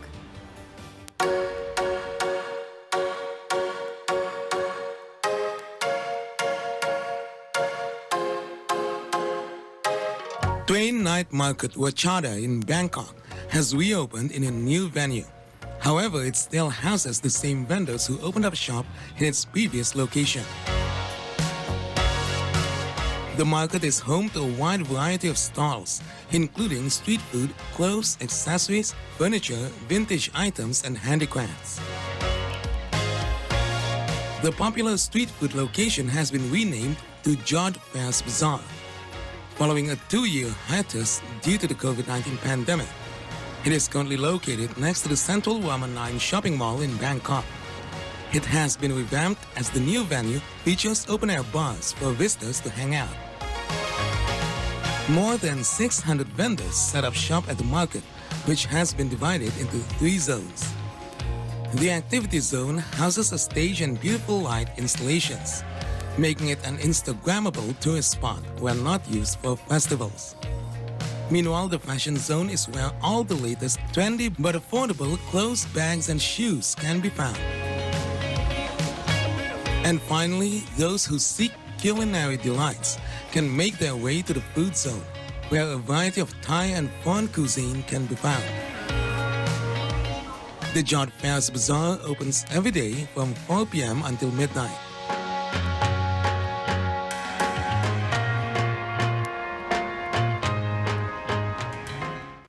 Crazy. Talking about Thailand, I'm actually curious to try the fried insect there because it's very popular there, right? It is very popular. Have you been to Thailand before? Yes. I have too, but when I was little, so back then I didn't have the courage to try those insects. Yeah. But now that I'm older and I'm able to do some research about that, actually, for example, like scorpion, it contains nutritional content and is considered as good source of protein, fat, energy, and minerals. Can you believe that? Wow, it's actually good nutrition for your body, right? Exactly. Even more reason for us to try. Yeah, but have you dared to try it, like the scorpion and worms? I would love to. Yeah? I would love to. Maybe it's really good if you mix it with rice. Maybe, or with chili sauce. That would be great. Yeah. But talking about things like, you know, like for the weekend, I'm going to take you to like a very nice place on the weekend. Yay. So, because the weekend is actually the perfect time to take off your worries by taking a short trip so you don't need to go far, as there are many tourist spots that might be hidden just near you. So, however, we want to introduce you to a once scenic location in central Bangkok. It is called Air Masu Village, where visitors can spend their time fishing and basking in the beauty of nature.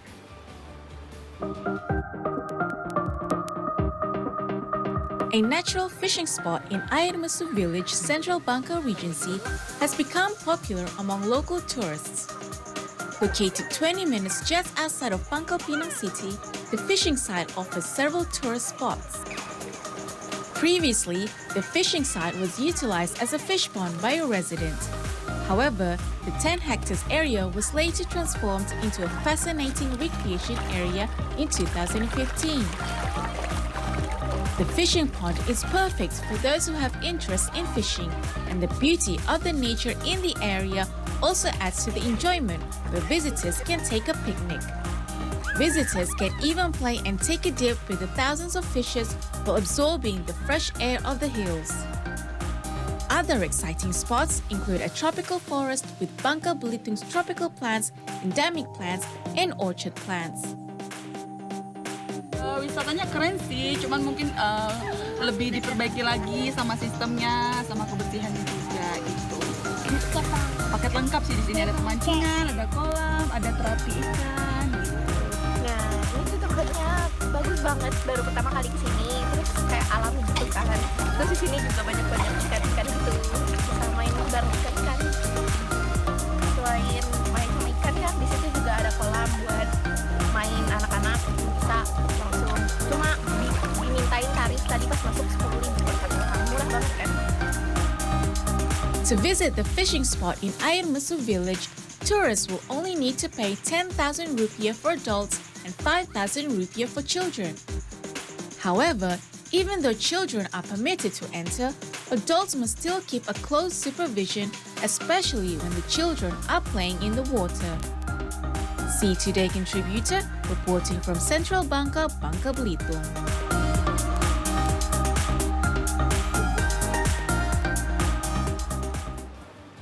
You know what? We are lucky to be living in Indonesia because if we want entertainment, we can just go fishing at a local fish pond, for example, without having to have a permit.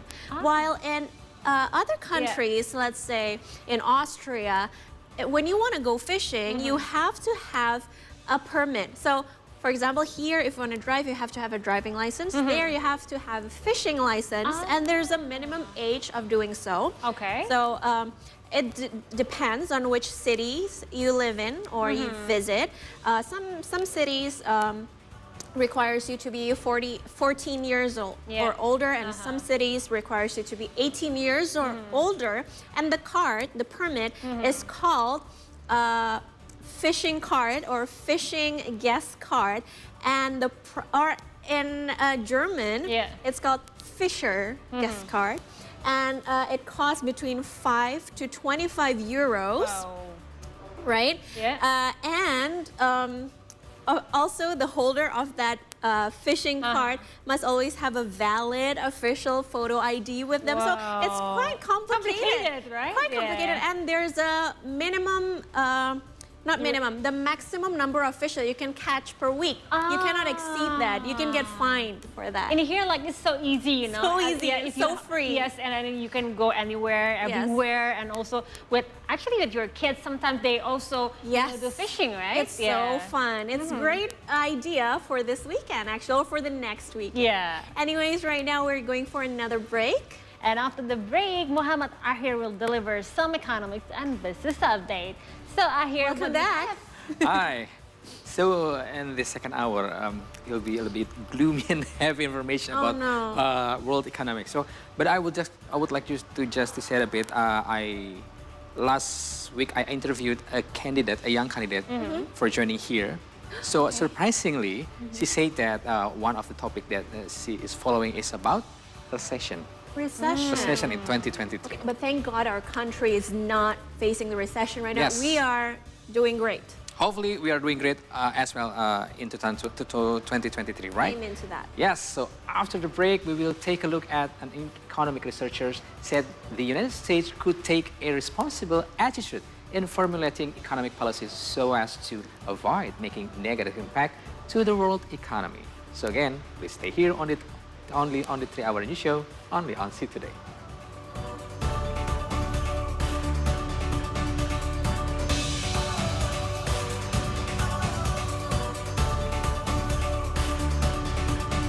Lagi bersama saya Imam Darto di Ngonten ngobrolin tentang Nusantara. Hap, hap. Wih, jangan banyak-banyak, Neng. Santai aja, lapar situ. Orang Malang ya? Iya, Malang. Oh, Malang. Arek ngalam. Oke, bisa baca bahasa ngalam? Bisa. Coba. Matur suwun. Wah, cuma segitu saja. Dia MD. Mana dia MD? MD-nya ada panjangannya tuh. Apa tuh? My Dream.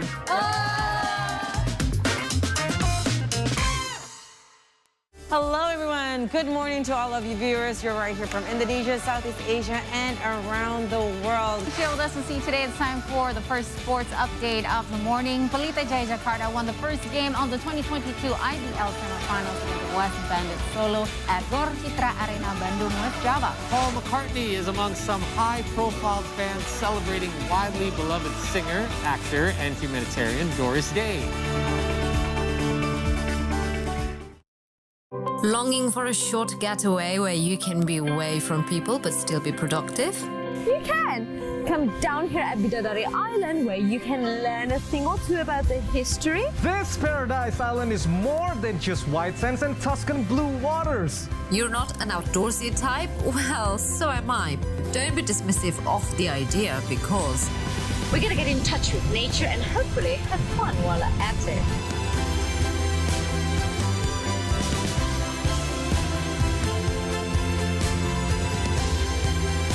See the beauty only on See Indonesia. Come see the beauty only on See Indonesia. I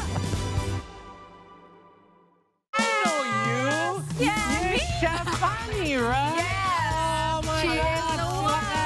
Jadi gourmet itu sebenarnya kayak makanan yang nggak bisa sembarangan nyajiinnya. Oh, gourmet membayangkan. Itu ya, karena plating jadi salah satu kuncinya tuh. Arancini nasi kotak. Arancini. Oh, ini diangkat nih ke set. Ooh, that looks delicious. Stray, look at that. Look at that. That is your gourmet meal.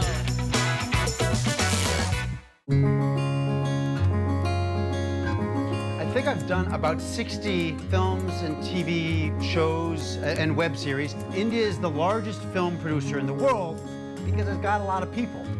And not only does it have a lot of people, it has a lot of region. Even recreationally, people, when they're happy or joyful, they go dancing. So it's just really something I feel like ingrained in people and in humans. And I just really found my passion for sharing it with others on the stage.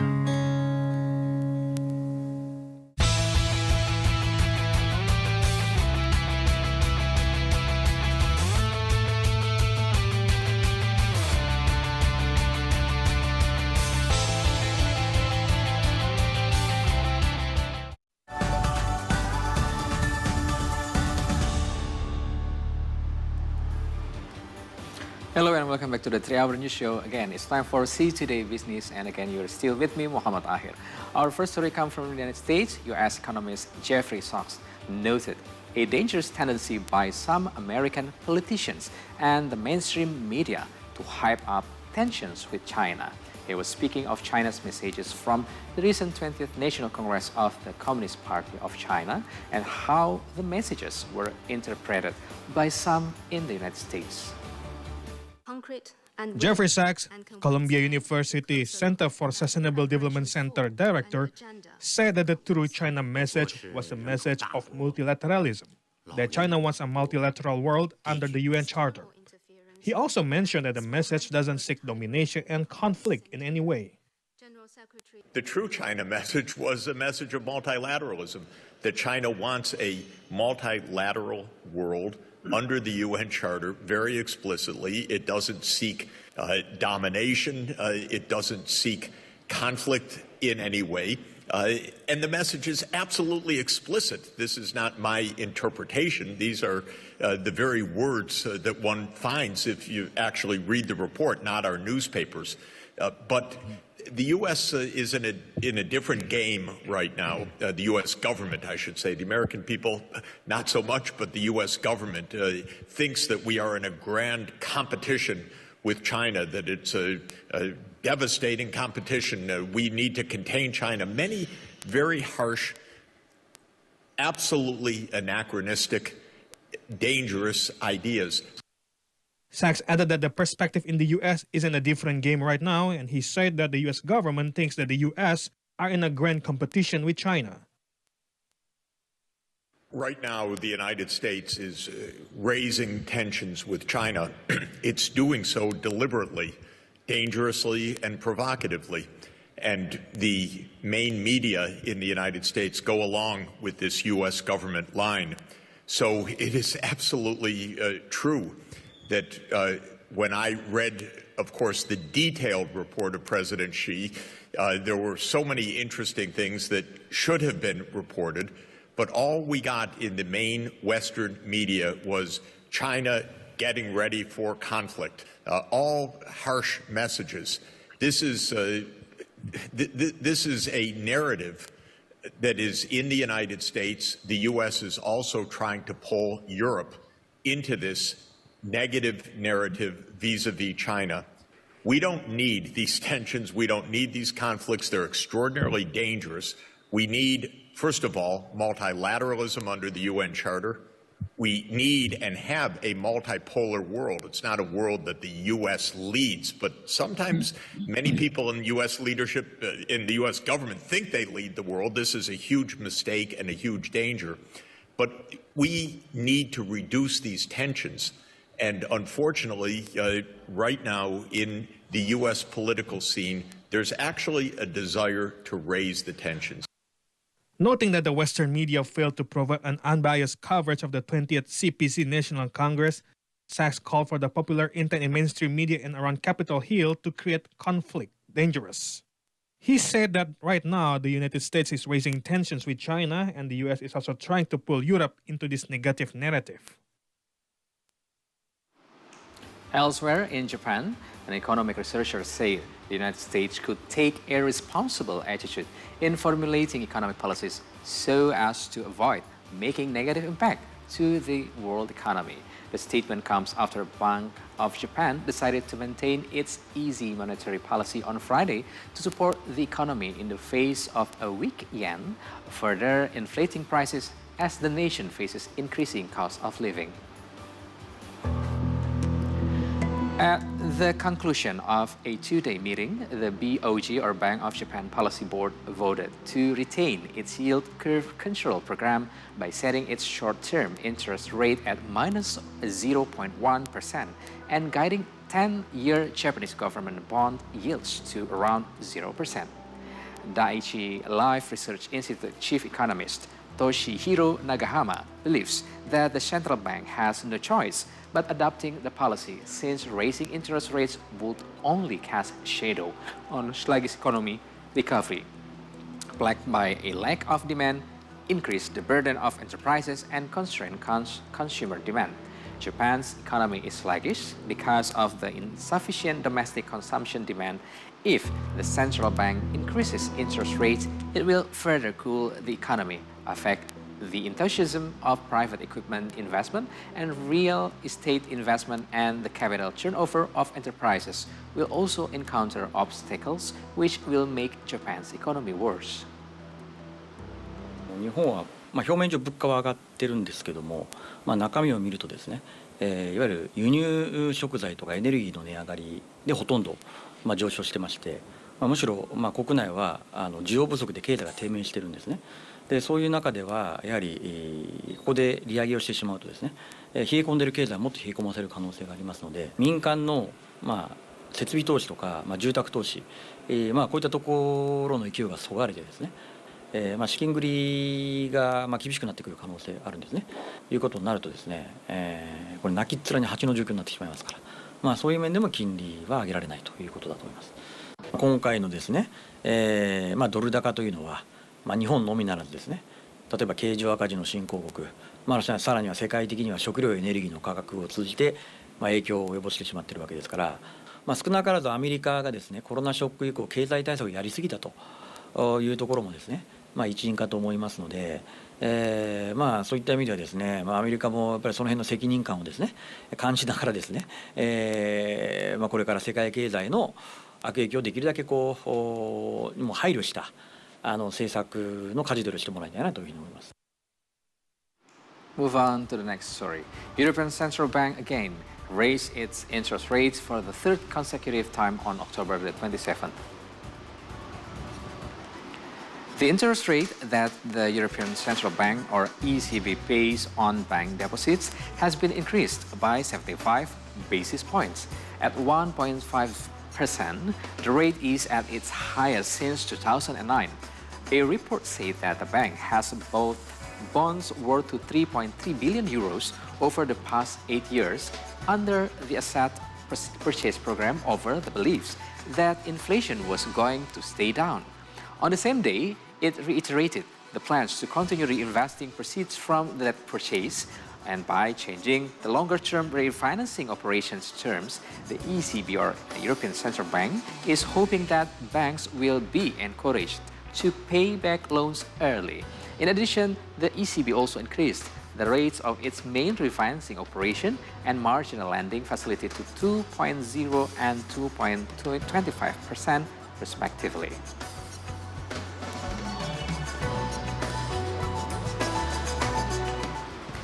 Now let's go back to Indonesia for this story. Today is the last day of the Indonesian Manpower Ministry National Job Fair and Vocational Training Festival. At the same time, over 20,000 openings are being offered in the event.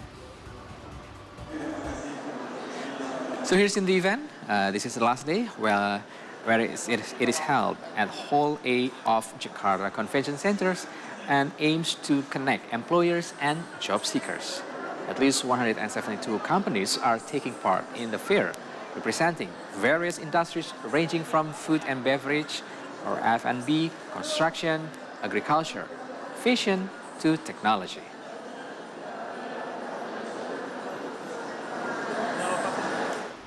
All right, those were the economic and business updates for today. When we return, it's time for Aubrey Blair, who will bring you again the latest from the world of sports, See Today Sport. So please stay with us.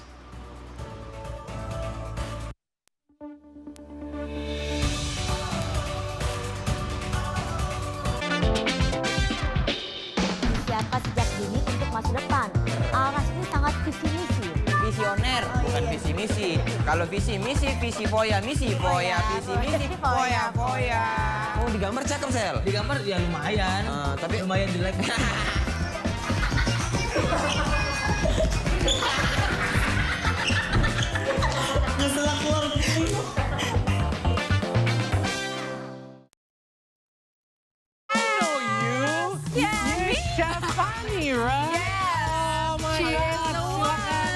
Jadi gourmet itu sebenarnya kayak makanan yang nggak bisa sembarangan nyajiinnya. Oh, gourmet itu ya, karena plating jadi salah satu kuncinya tuh. Arancini nasi kotak. Arancini. Oh, ini diangkat nih kesini. Ooh, that looks delicious. Stray, look at that. Look at that. That is your gourmet meal.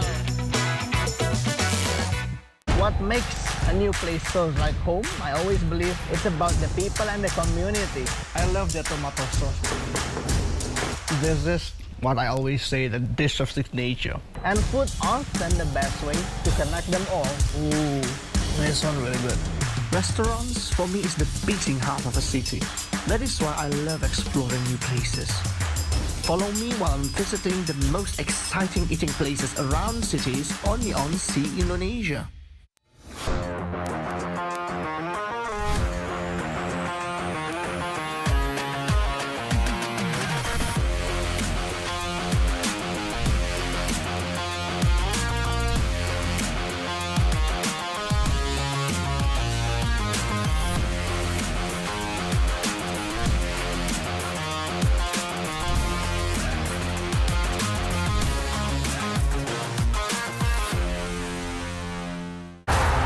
Football's greatest stage, the gods of the game have earned their encore. Pelé, Beckenbauer, Cruyff, Maradona. It's the cup of hope, the cup of dreams. It's football's biggest prize on the greatest stage of all. Hello, everyone. Good morning to all of you viewers. You're right here from Indonesia, Southeast Asia, and around the world. Share with us and See Today. It's time for the first sports update of the morning. Pelita Jaya Jakarta won the first game of the 2022 IDL semifinals with West Bandit Solo at Gor Citra Arena, Bandung, West Java. Paul McCartney is among some high-profile fans celebrating widely beloved singer, actor, and humanitarian Doris Day.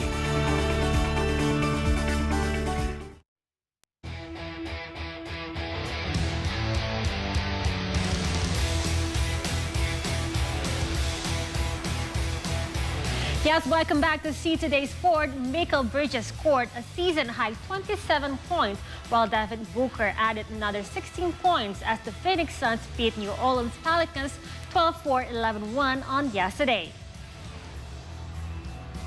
At home early in the season, now facing CJ. Although the usual scorers of the Phoenix Suns were relatively unproductive, they were saved by Bridges and some of their bench warmers.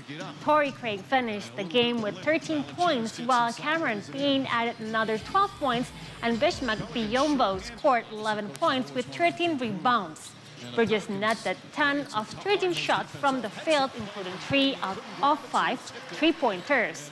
Meanwhile, Jonas Valanciunas scored the most for the Pelicans with 25 points and 10 rebounds. New Orleans were missing some of their best players due to injuries, including forward Zion Williamson and Brandon Ingram. Finds all the way out to Booker. Jumper from Booker. Effective and efficient. From the world of basketball, we move to badminton. Chinese Taipei shuttlers Lu Qingyao and Yang Po Han beat their English counterparts Ben Lane and Sean Fandy 21-15, 21-14 in the French Open. Their victory has earned them a spot at the men's double final.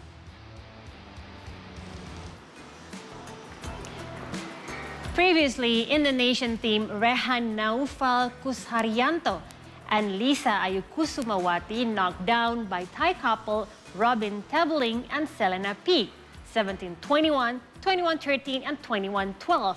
With that, there is no Indonesian representative at the final French Open 2022. In other side, the Chinese Taipei pair, who occupy the 20th position in the world standings, were struggling to match the pace of their English opponent, who ranked 9th place below them. However, Yao and Han managed to beat Lane and Fendi to advance to the French Open final, where they will face Indian pairs Satwik Sairaj Ranki Reddy and Chirag Shenty.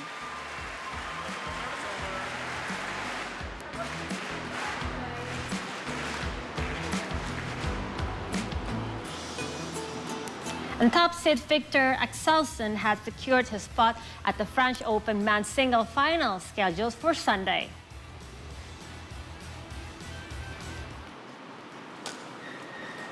The Danish Olympic champion played at the peak of his game when he faced his Japanese counterpart, Kodai Naroka. The Japanese battled bravely but still went down 21-12, 21-8.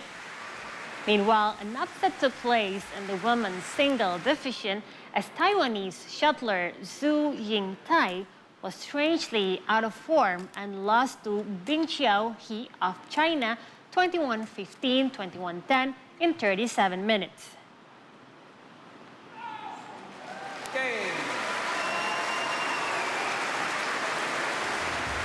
And next, Hayden Wild was crowned Men's Super League Triathlon champion after finishing third behind winner Matt Hauser and Johnny Bouli at the season grand finale in Neom, Saudi Arabia on Saturday. Wild headed into round 5 with a healthy lead following 3 earlier victories and a podium finish in the enduro event. His performance has propelled him 13 points ahead of Hauscher at the final standings. The Super League title may offer some consolation for Wild following his disappointing performance last season when he finished as the runner-up behind Alex Yee.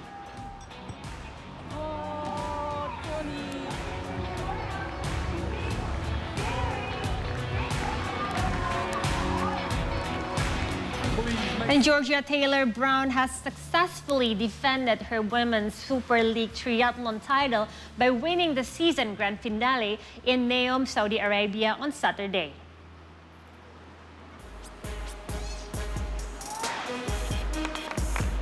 Taylor Brown was ahead of the competition for much of the enduro event. She also surged to victory in the final meters to an all-British podium. Alongside Sophie Caldwell and Beth Potter, a third victory from the season's 5 rounds saw Taylor Brown finish 6 points clear of American Taylor Spieth.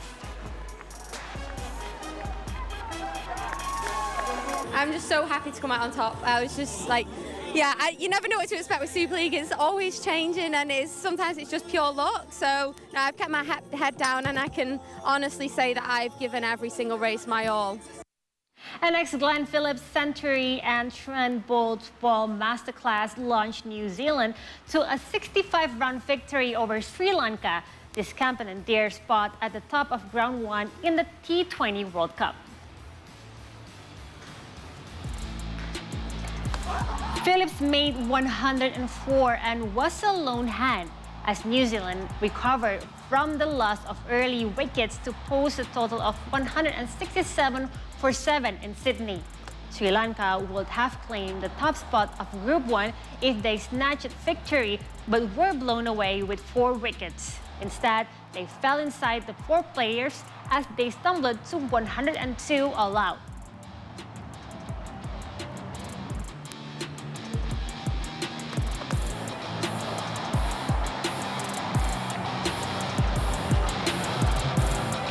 And next, Denis Shapovalov of Canada advanced to the ATP 500 Vienna Open final after beating his Croatian opponent Borna Coric 7-6, 4-7-0 on Saturday.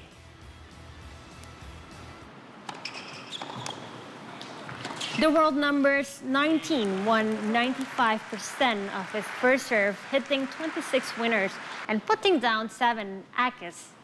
This victory means Shapovalov will face top seed and world number 4, Daniil Medvedev, on Sunday for a chance to win his second career title.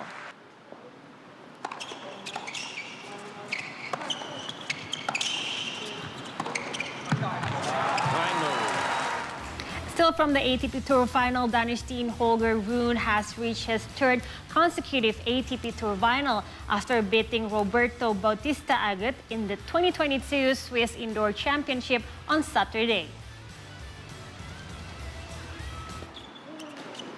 Rune bounced back from a 6-2 deficit in the second set tiebreak and gained 6 points in a row to beat Bautista Agut 7-6, 7-6, in just over 2 hours. After securing the Stockholm Championship trophy last week, Rune is currently enjoying a 9-match winning streak. Aside from that, he also reached the final of the Sofia Championship earlier and has won 13 of his last 14 matches. This victory ensures Rune a spot in the world's top 20 list next week. The Dane currently occupies number 18 in the live rankings and can rise to number 16 if he wins the title.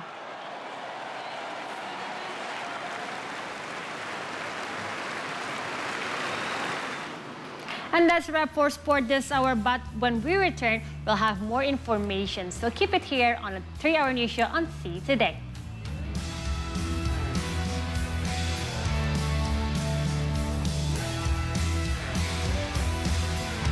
Pagi bersama saya Imam Darto di Ngonten ngobrolin tentang Nusantara. Hap, hap. Wih, nggak banyak-banyak, Neng. Santai aja, lapar situ. Orang Malang ya? Iya, Malang. Oh, Malang. Arek ngalam. Oke, bisa baca bahasa ngalam? Bisa. Coba. Matur suwun. Wah, cuma segitu saja. Ya, dia MD. MD-nya ada panjangannya tuh. Apa tuh? My Dream.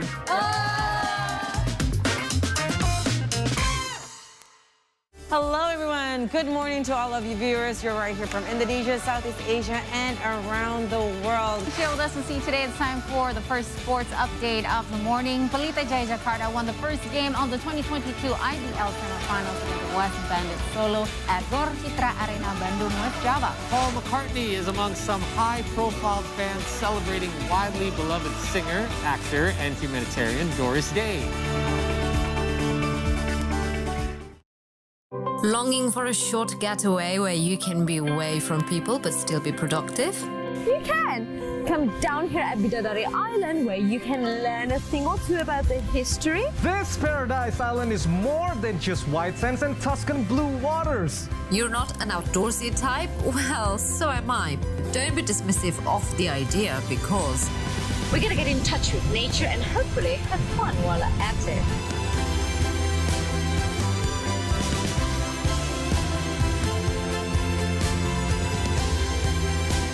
the beauty only on See Indonesia. Come see the beauty only on See Indonesia.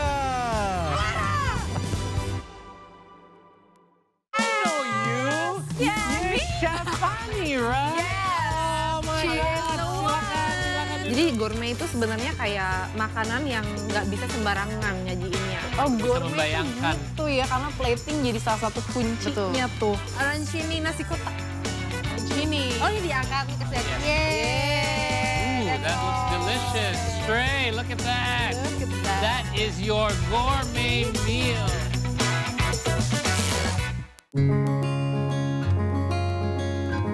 I think I've done about 60 films and TV shows and web series. India is the largest film producer in the world because it's got a lot of people. And not only does it have a lot of people, it has a lot of regions. Even recreationally, people, when they're happy or joyful, they go dancing. So it's just really something I feel like ingrained in people and in humans. And I just really found my passion for sharing it with others on the stage.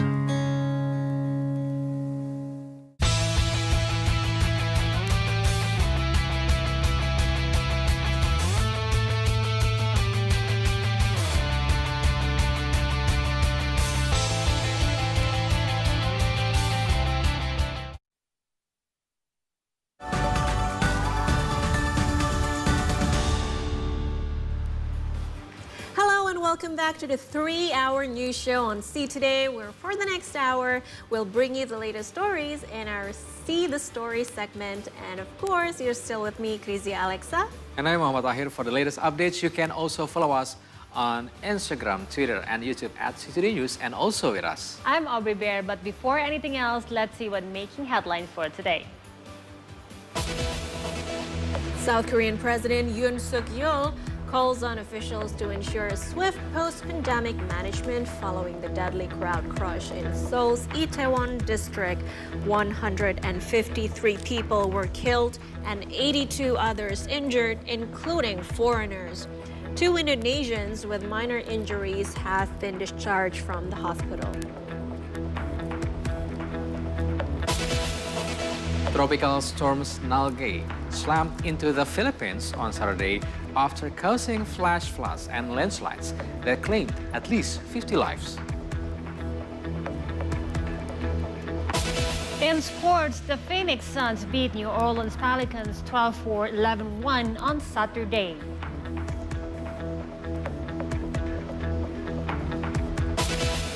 In the spirit of Halloween Day, we are going to talk with a ghost hunter from the Komunitas Fotografi Hantu Indonesia on their search for ghosts. Later in our See the Story segment, coming up next.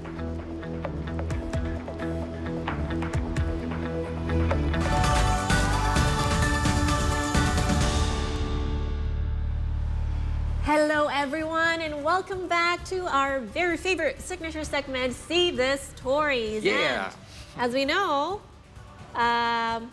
what happened in Halloween party actually, usually it's always interesting, right? Yeah. I always look forward to Halloween parties, but unfortunately this year something very tragic happened in South Korea, which is in Itaewon. It is very shocking, and of course, again, we would like to extend our condolences to all the victims.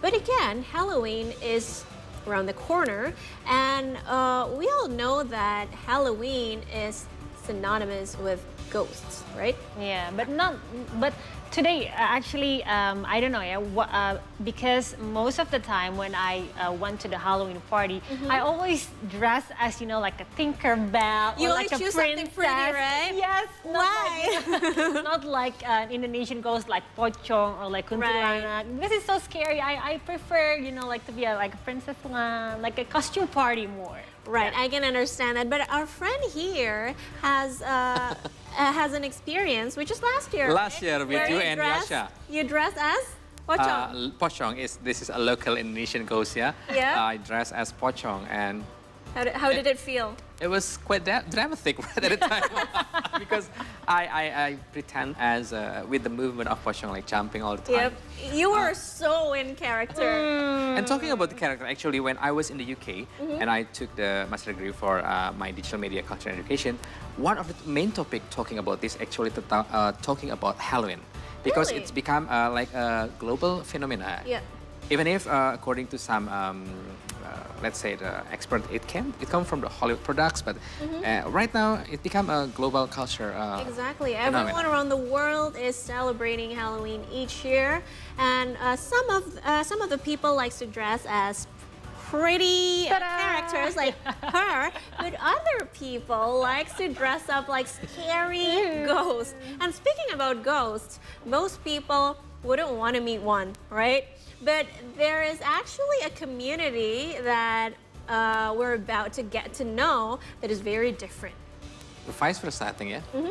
Right, so Komunitas Fotografi Hantu Indonesia, or Indonesian Ghost Photographer Hunter, I think, is a community for the so-called ghost hunters. Voila. Those who investigate reportedly haunted places, and then this community is then doing the next thing, hunting in a location like an old and empty buildings, and they what are they doing next? Whoa, so I wouldn't do that. Yeah, it's so scary. Members will usually look for hauntings around abandoned buildings using a variety of equipment to try and capture the apparitions of camera. And ghost hunts usually take place at night, and as a rule, no one is allowed to go alone. Yeah, you should. Yeah, it's like diving. You always have to have a buddy. Right. Well, I would like to know more about this community. I would like to know, what are you thinking? Why would you want to meet ghosts? I mean, why risk your life? Now, we are connected with Rizky Pradana, the public relation of Komunitas Fotografi Hantu Indonesia, to talk more about the community, especially since today is the week of Halloween. How perfect is that? Yay. Hi. Hi, Rizky. Hi. Rizky, oh my Hello. God. Hello. I am so speechless looking at the news package about your Where are you now? Where are you now, Rizky? You are not in the kind of place that haunted place, right? No, I'm in Bekasi. Actually, we were exhibiting our photo Yep. in Little Talk Up, in some cafe in Bekasi. So we are now doing the exhibition of our suspect photo. Suspect photo. Okay. Interesting. Now, okay, Yes. before we go any further, please explain to us about your community.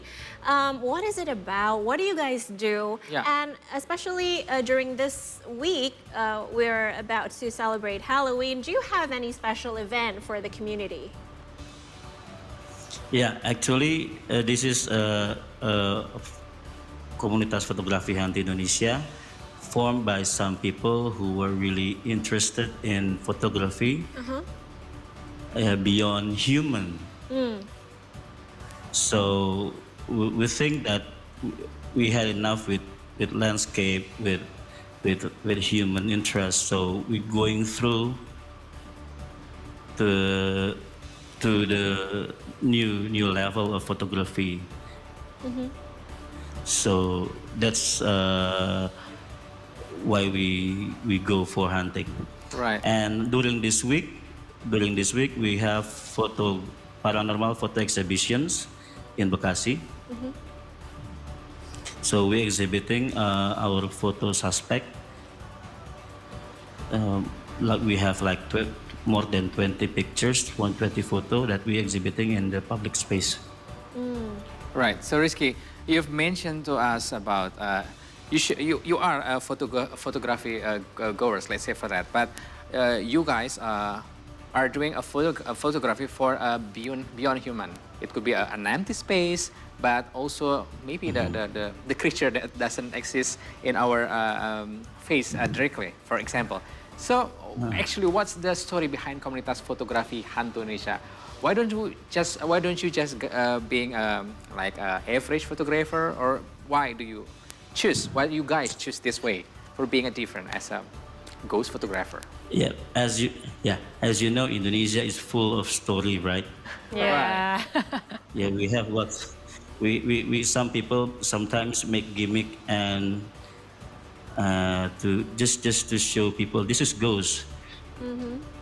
So, but our community is quite different because we are not using any mystical gimmick.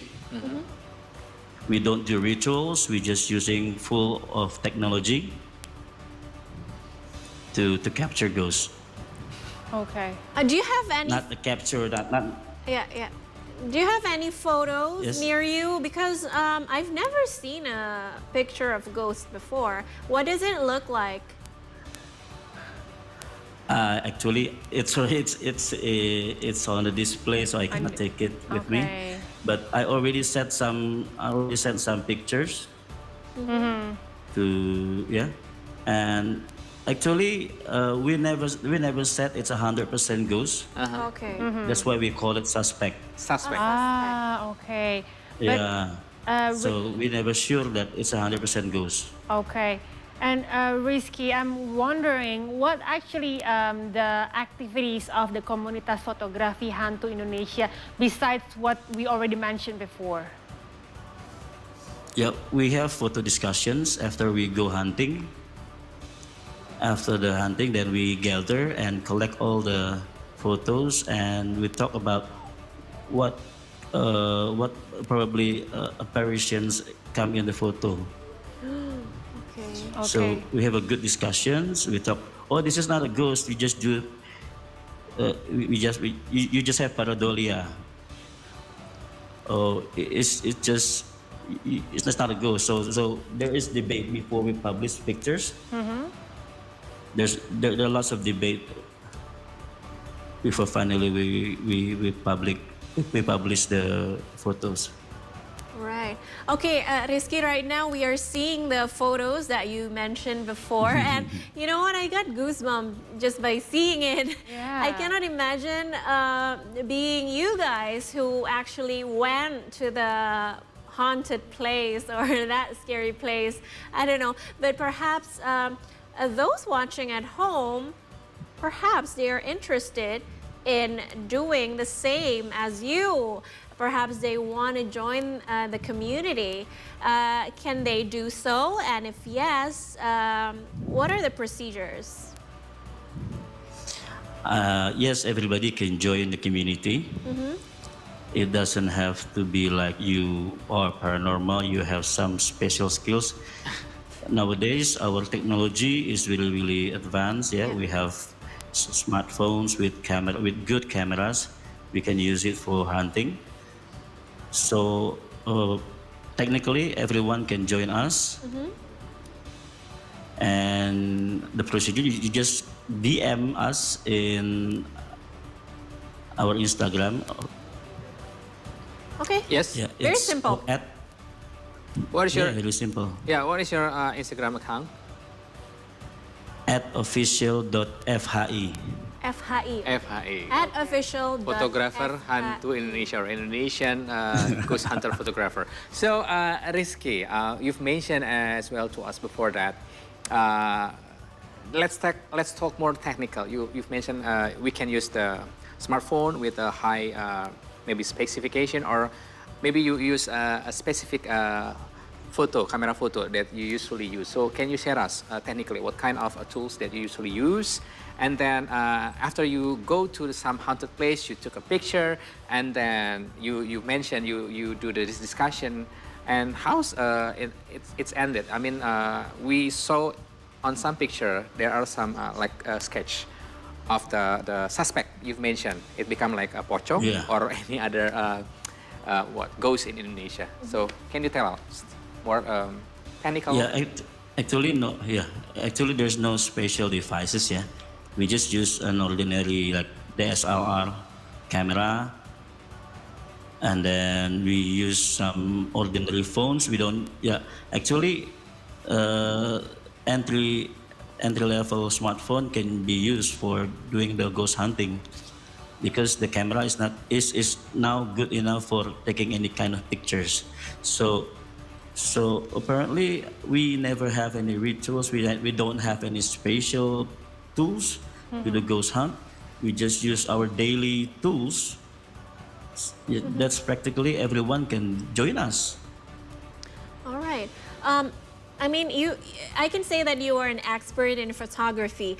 Is there any, let's say, scientific explanation on on why the camera can capture that suspect, ghost or anything, we don't know, but our eyes cannot?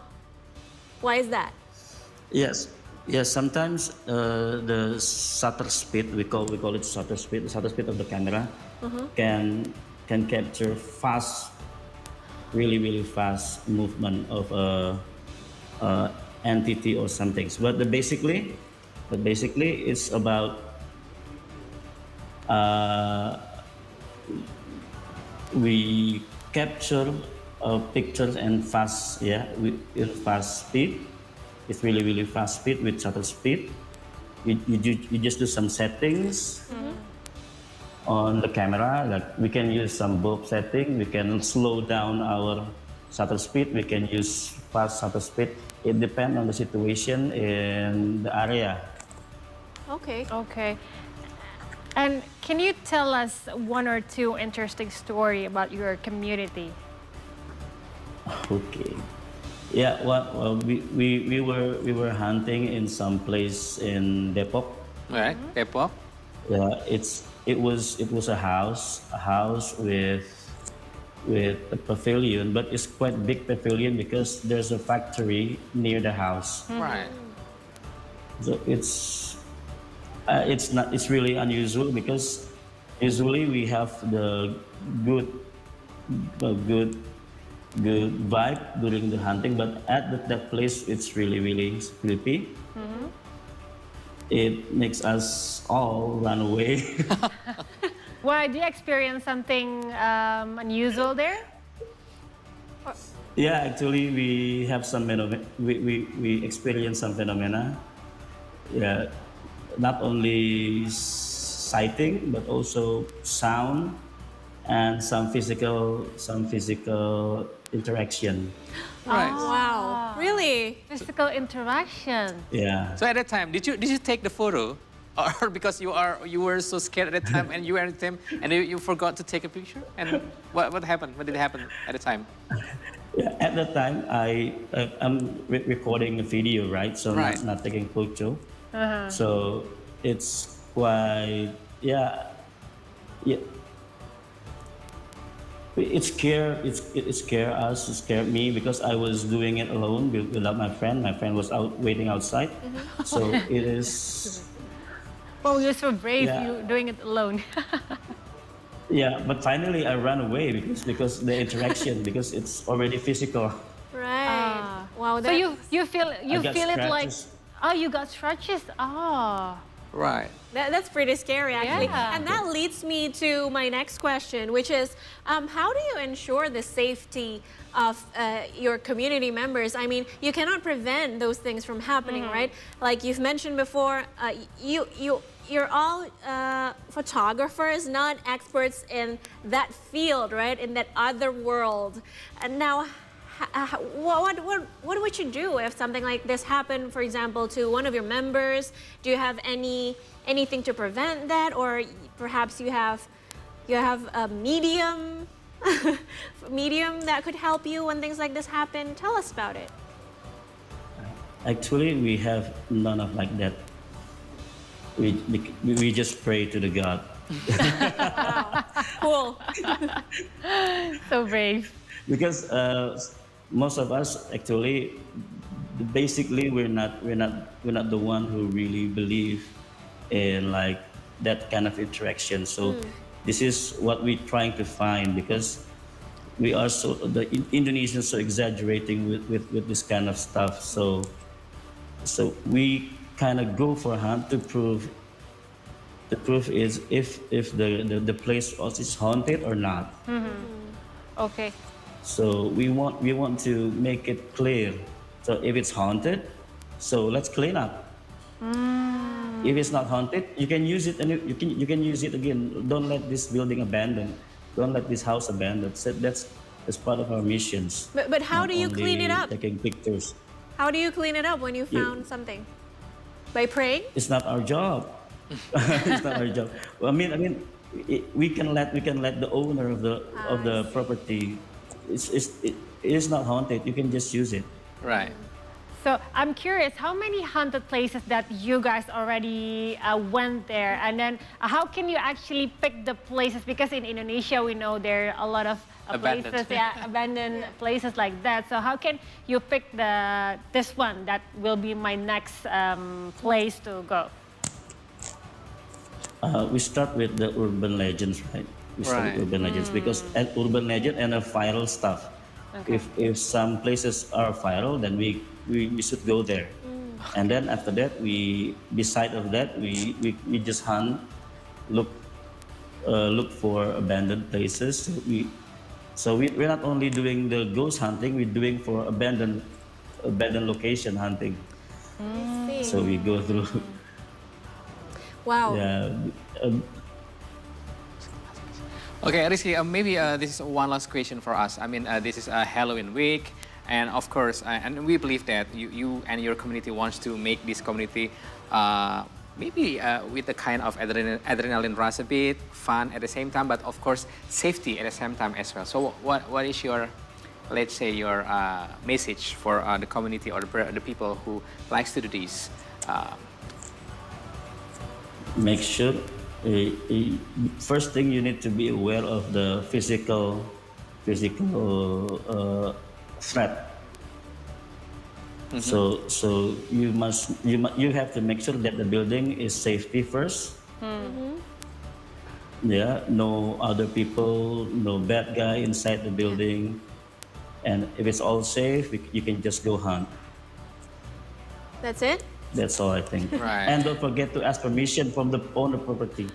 Okay. That's important. Yeah. Right. All right, thank you so much, Rizky Pradana, Public Relations of Komunitas Fotografi Hantu Indonesia, for the very interesting discussion. We'll learn a lot. Please stay safe and stay healthy. Thank you. Thank you. Bye. Bye. Thank you. Rizky. You know what I love is attitude. Right. While other content creators are, big on gimmicks. Yes. And I Tend don't to know, exaggerate many things. Exaggerate. He's like, no, we don't do gimmicks. So Yeah. we prove it. We prove it to the audience that, is there any ghosts in here? Is there not? And if there is, and if there is interaction, they don't call medium. They don't do anything. They don't do rituals for that. They don't. They just trust God in the process. Amazing. All right, so, and while we're on the topic of Halloween, we're still talking about this. We have this next story. Here's a story of animals which many believes to hold mystical powers. Here's Indonesia, so let's take a look.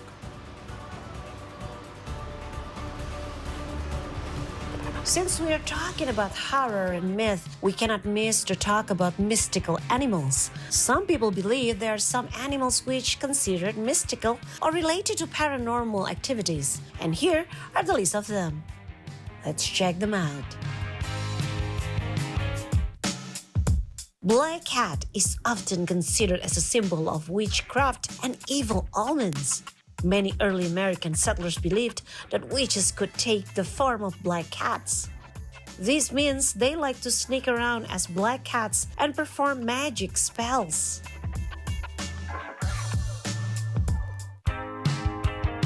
In Indonesia, there is a myth about white crocodiles. Some said the mystical animal is an incarnation of creature that asks for human's life as a sacrifice as a part of evil ritual.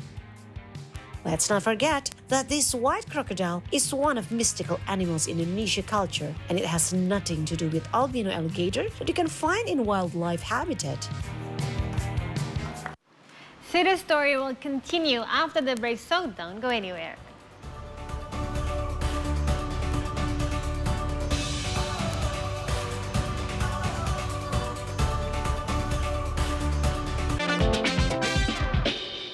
Siapa sejak dini untuk masa depan.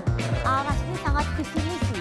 Visioner. bukan visi misi. Kalau visi misi foya, visi misi foya. Oh, digambar cakep, Sel. Digambar ya lumayan. Tapi lumayan jelek.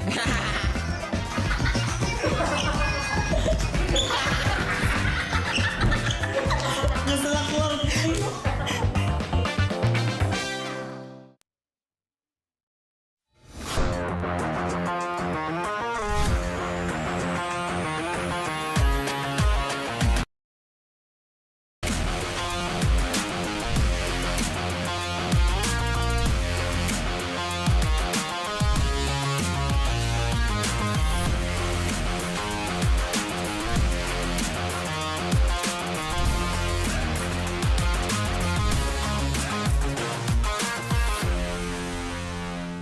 Hello, everyone. Good morning to all of you viewers. You're right here from Indonesia, Southeast Asia, and around the world. Share with us and see today it's time for the first sports update of the morning. Pelita Jaya Jakarta won the first game on the 2022 IDL semifinals with the West Bandits Solo at Gor Citra Arena, Bandung, West Java. Paul McCartney is among some high-profile fans celebrating widely beloved singer, actor, and humanitarian Doris Day.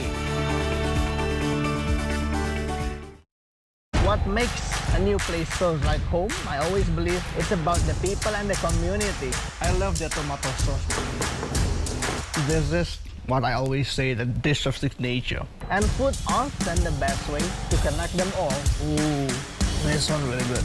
Restaurants, for me, is the beating heart of a city. That is why I love exploring new places. Follow me while I'm visiting the most exciting eating places around cities only on See Indonesia.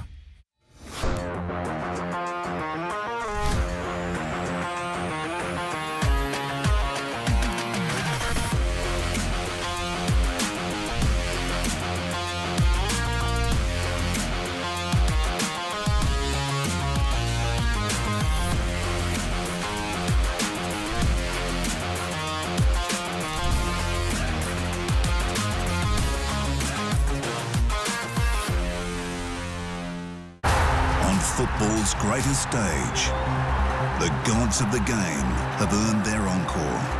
Pelé, Beckenbauer, Cruyff, Maradona. It's the cup of hope, the cup of dreams. It's football's biggest prize on the greatest stage of all.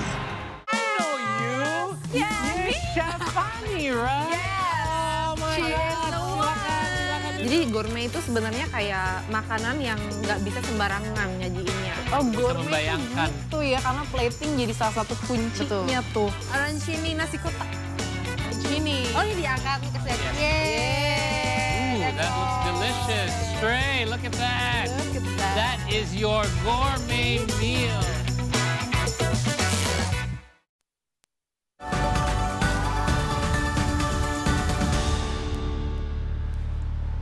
Hi, hello there. Welcome back to our signature segment, See the Stories, and we're still talking about not about Halloween again because International Day of Internet still around us, and we've been watching Krizia doing her contents right now. It's a part of celebrating Internet Day. No, it's fine. During the break. Commercial break, not during the on-air time. Yes, so the internet is everywhere, including right now here, and we can easily access it on our phone and tablets. And these days, gadgets like cameras and TV can connect to the network as well. And I'm pretty sure all of us here must be connected with internet, right? Of course, 24/7, anytime, anywhere. Yeah. Right. Which one do you prefer, with the tablet or with phone? With phone, because it's like easier, right? And then I always, like using internet for my social media, for my work. I think for all of now, because nowadays we always use the internet, right? Right. So that's why we need the smartphone for doing that, yeah? So we are celebrating International Internet Day every October 29th, yesterday, but it's worth to talk about it today. And then let's talk about it, Aubrey. Yeah. So International Internet Day is celebrated on October 29th every year. It marks the first internet connection, which would go on to change the world in decades to come. And now the internet has made it possible for people across the world to meet in a video conference and to store and transmit information at breakneck speed. With our lives today revolving around the internet, it is essential to thank its creators, according Biceras, Christian, and of course those who are constantly working to keep it running. So, you know, we've been talking about this, right? Being a constant video or internet creative content creator is not easy. It is not easy because you have to be consistent. Yeah. Because it will affect the engagement of your post. Agree. If you don't post every day. You at least have to post stories, Instagram stories. Like you give a pattern to the audience. Yeah, Exactly. But not only consistent, but you also need to be creative, right? Because like there's so many content creators nowadays, but if you want to gain some followers and viewers, you need to be like very creative. Yeah. Very creative and like stay true to yourself, because if you just follow what the audience want, but it's not in line with what you like to do, you won't be consistent. Yeah. Whereas when you do something that you love, you will do it every day without so much efforts because you like it. It's like, it's not like work. Like when you do with your content, right? You love to cook and then you... I love to cook and I have to cook every day for my family because I have no helper. So why not document it and post it? Yeah, exactly. That's just one of the example. Anyway, still related to internet, some people actually have found fame as internet celebrities. Now the internet has made it possible for anyone basically to gain a lot of followings. What do you guys think? Yeah, it's a more it's a global phenomenon, I think, including here in Indonesia, and it come to me with the term you have to be not just out of the box. I mean, it's sometimes you have to be like quote unquote crazy. Exactly. For getting intention. Exactly. However, you have to look at the platform because the audience's behavior is different in each platform. For example, Instagram audience tend to post things that are, you know, edited, filtered, anything beautiful. That's Instagram. But TikTok, people like realness in TikTok. They like to watch someone who is very relatable to them. So let's say when you are too pretty, too perfect, you won't make it in TikTok. But if you are very, you know, yourself, you're very true to yourself, like, this is who I am, then the audience will love you. Usually like that. And now we will take a look at some people who managed to build a fan base online. Yes, with their own character, of course. Yes. First, let's see our phenomena here right now in Indonesia. We have Kak Jill. I love her. Yes, I love her as well. Kak Jill, actually, she is the owner of a curtain business in Deli Serdang in North Sumatra province. Yes. Really? I think actually Jakarta, but she comes from Sumatra. Maybe at least she has 2 stores, maybe. Maybe. And she's now popular after using the TikTok platform to market her products. Her trademark is to refer to her viewers as darling and adik-adik, Kak Jill, or my little brothers and little sister in English. Yes, and another trademark of her is her pink blush on and her eyebrows, and of course her bubbly personality and friendliness. Now, because she would always ready to answer any question, and that's why her fans feel really close to her. Yes, and no figure is complete with a catchphrase, and she, of course, has one of it. With her catchphrase is 10 gelombang atau 10 gelombang kanan and 10 gelombang kiri. What is in English? 10 waves to the right and 10 waves to the left. Yes. For actually explaining the wave of her curtains product, right? Yes. And currently her TikTok account at Jill_Shine2 has 5.8 million likes and 750,000 followers. Wow. You know what? She's actually very inspiring because her business is actually owned by her husband. Her husband established that business, and it was really affected by the pandemic because they have this offline store and nobody came during the pandemic. And then one day she watched a live streaming from TikTok, and it's a person selling something for hours. And then she said, why not do that to my business? And then She's doing a live streamers actually. exactly. Live streamers And then role. when she woke up the next day, she told her son, which is very tech savvy, right? Kids nowadays, you know.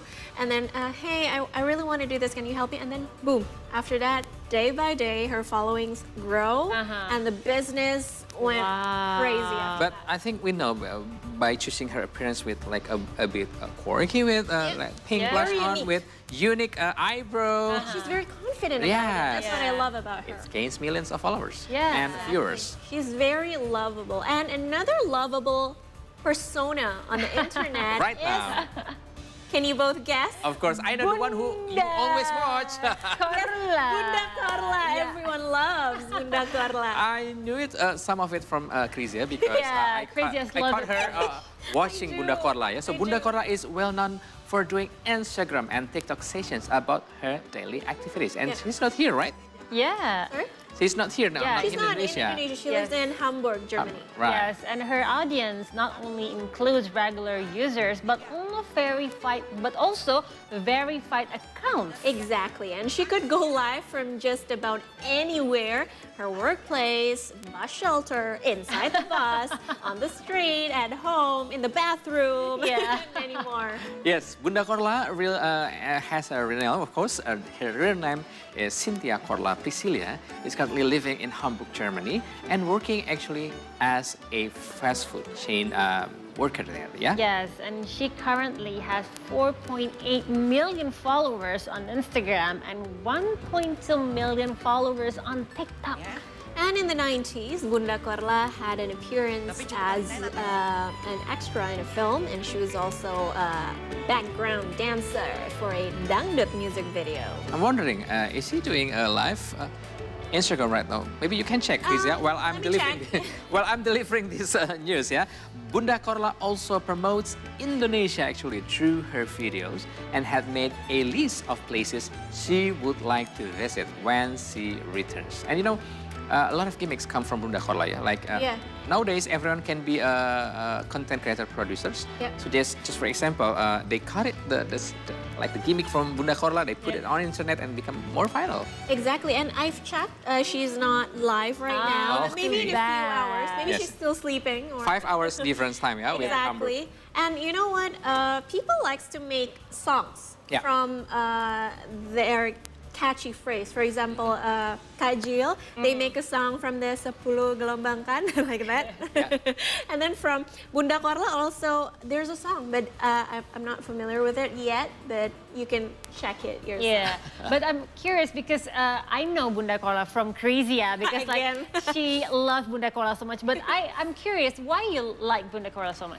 Because sometimes when I have nothing to do, for example, while I'm driving and the traffic is crazy, you need a companion, yeah?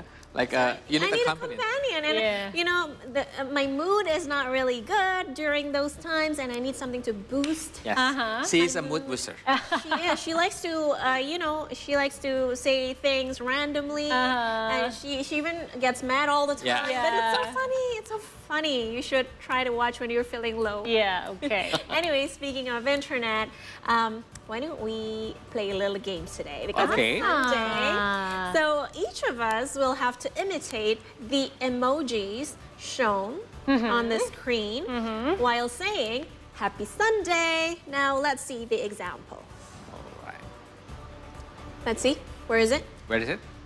We're waiting. Okay. Okay. Sorry about that. Just go on. Akhir, please show us the first one then, because... Okay, let's see the graphics we need first. to know. Well, which of emoji that I have to follow? That one. Which one is it? Oh. Okay. Oh, that's easy. I want that. I would like to try the first one. Which one? Wink. Okay. Wing. I can't do that. I cannot do it.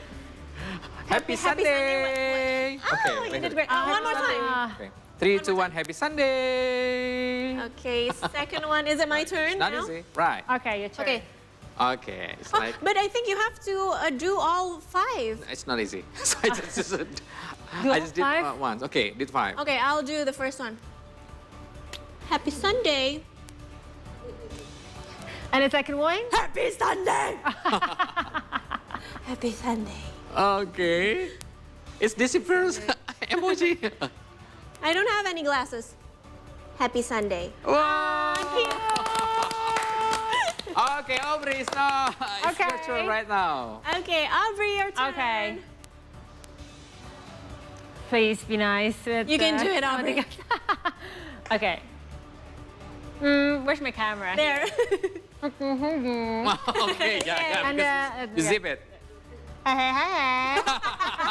And then, With sparkly eyes. Happy Sunday. Yay! And then, Smiley. Happy Sunday. Oh, lovely. Happy Sunday. Oh, with the angelic voice. Yeah. Lovely, Aubrey.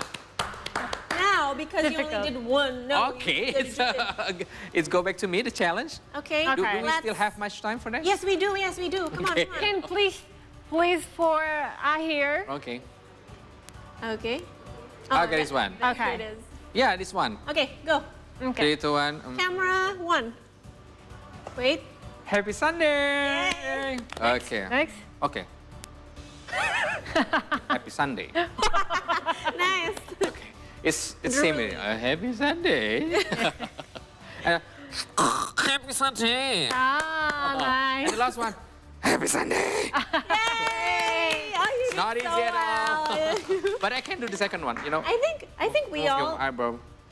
did great, right?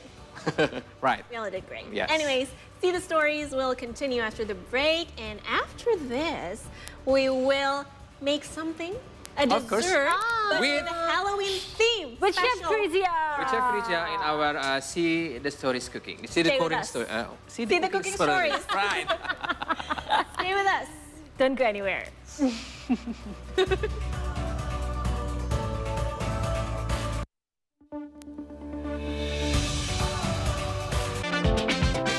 Disiapkan sejak dini untuk masa depan.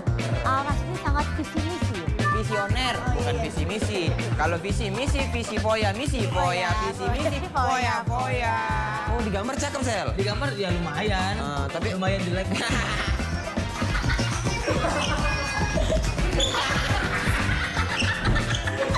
Nyesel aku keluar.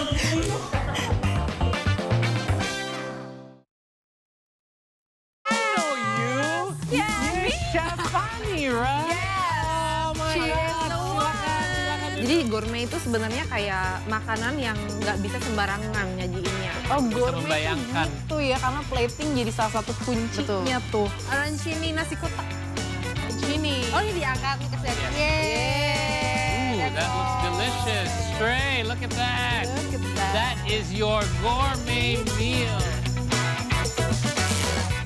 What makes a new place feels like home, I always believe it's about the people and the community.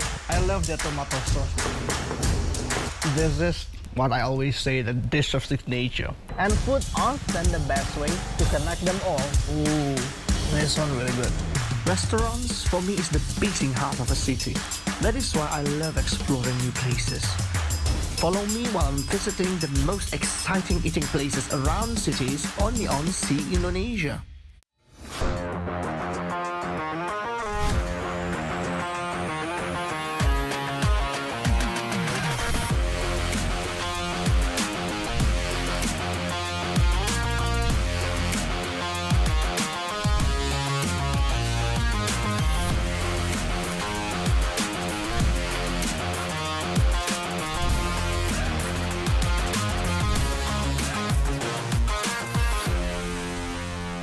On football's greatest stage, the gods of the game have earned their encore.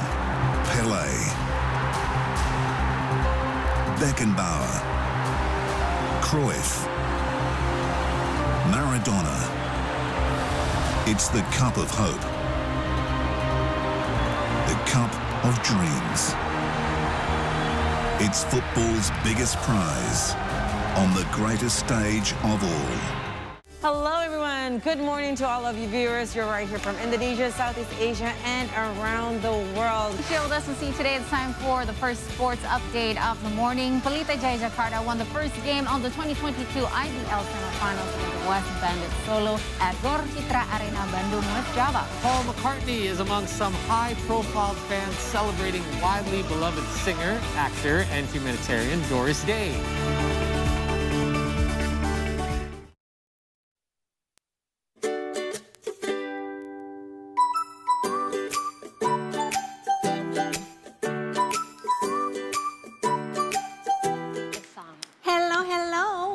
With us in the 3-hour news show on See Today. And now, this is our favorite segment, of course. See the cooking story. I'm ready to eat. Yes, okay. But we have to cook first. Yes. Without further ado, let's go over the ingredients. We're actually making a very delicious dessert, which is a cookie ice cream sandwich. Okay, so we have cookie, of course, and the kind of Wait, cookie sandwich, yeah? Yes. Okay. The cookie has to be chewy, not crispy, not hard. And then we have a chocolate compound. We have the white one. White chocolate. And the dark chocolate one. And then we have the garnish. We have coffee powder. We have, what do you call this? Indonesian basil. We have mint. Mint leaf, And what are these? This is a clove, right? Oh, yeah, cloves. Yeah.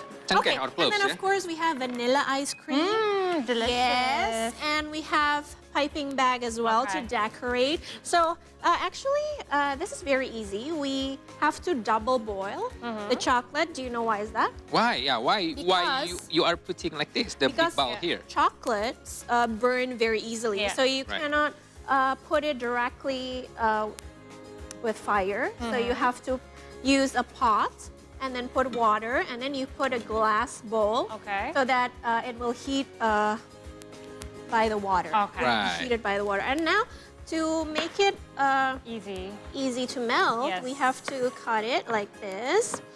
And because we only have one bowl, we are gonna do the white one first. We have two now, and three. I hear you. Too small here. This one, the biggest one, bigger one. Oh, is that okay? Is that? Try it. Maybe. Okay, we just need. Take it one. Yes, this one. Okay, we just put it there. Or do you guys want to help me? I think there's another knife. Okay. Okay, let's go, Aubrey. Okay. Cut. So we will decorate the top of the cookie with the chocolates, and we're making ghost, and we're making mummy. You know mummy, right? Have you watched the Mummy? Yes. Yeah. So we're making that. Okay.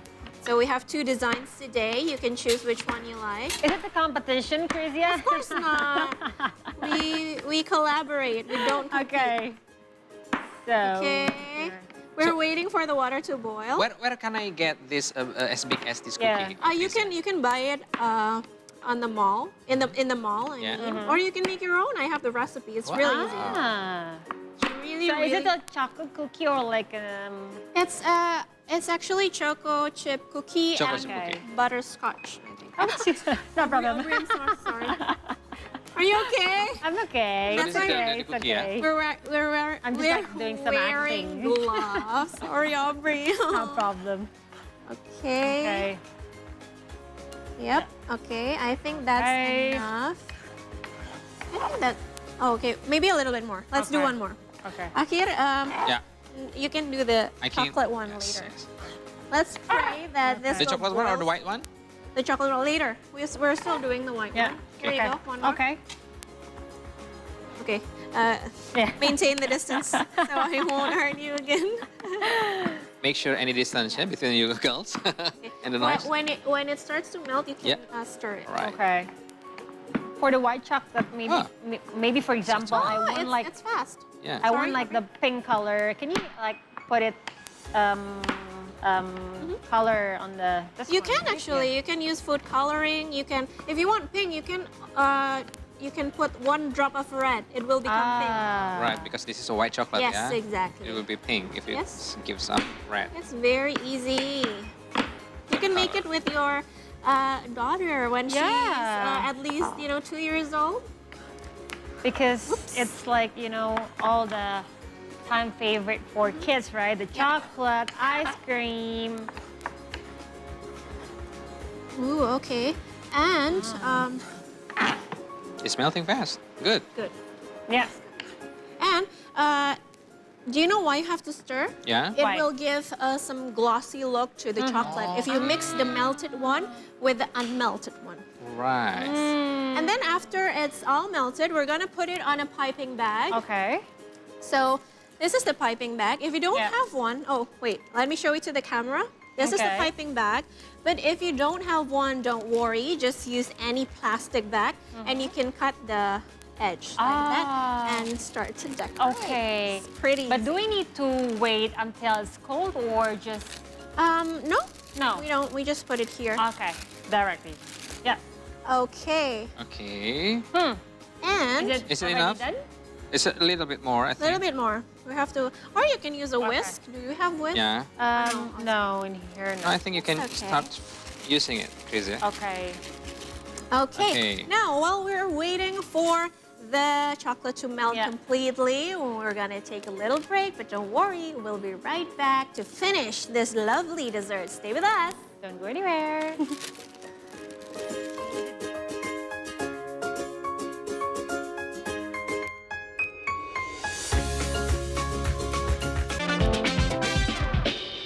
Disiapkan sejak dini untuk masa depan. Aras ini sangat visi misi. Visioner, bukan visi misi. Kalau visi misi, visi foya, misi foya, visi misi, foya, foya. Oh, digambar cakep, Sel. Digambar ya lumayan. Tapi Lumayan jelek.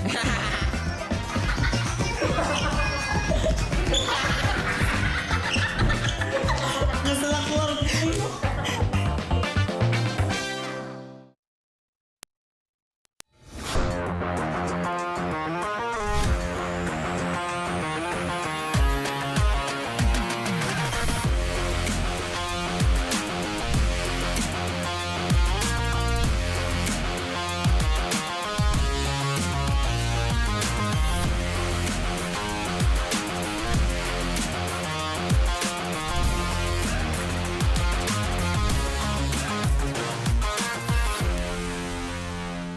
Hello, everyone. Good morning to all of you viewers. You're right here from Indonesia, Southeast Asia, and around the world. Share with us and see today. It's time for the first sports update of the morning. Pelita Jaya Jakarta won the first game of the 2022 IDL semifinals with the West Bandits Solo at Gor Citra Arena Bandung, West Java. Paul McCartney is among some high-profile fans celebrating widely beloved singer, actor, and humanitarian Doris Day. What makes a new place feels like home, I always believe it's about the people and the community. I love the tomato sauce. This is what I always say, the dish of signature. And food often the best way to connect them all. Ooh, this one really good. Restaurants, for me, is the beating heart of a city. That is why I love exploring new places. Follow me while I'm visiting the most exciting eating places around cities only on See Indonesia. On football's greatest stage, the gods of the game have earned their encore. Pelé, Beckenbauer, Cruyff, Maradona. It's the cup of hope. The cup of dreams. It's football's biggest prize on the greatest stage of all. Funny, right? Oh my God. Jadi gourmet itu sebenarnya kayak makanan yang nggak bisa sembarangan nyajiinnya. Oh, gourmet membayangkan. itu ya, karena plating jadi salah satu kuncinya tuh. Arancini nasi kotak. Arancini. Oh, ini diangkat nih kesini. Ooh, that looks delicious. Stray, look at that. Look at that. That is your gourmet meal.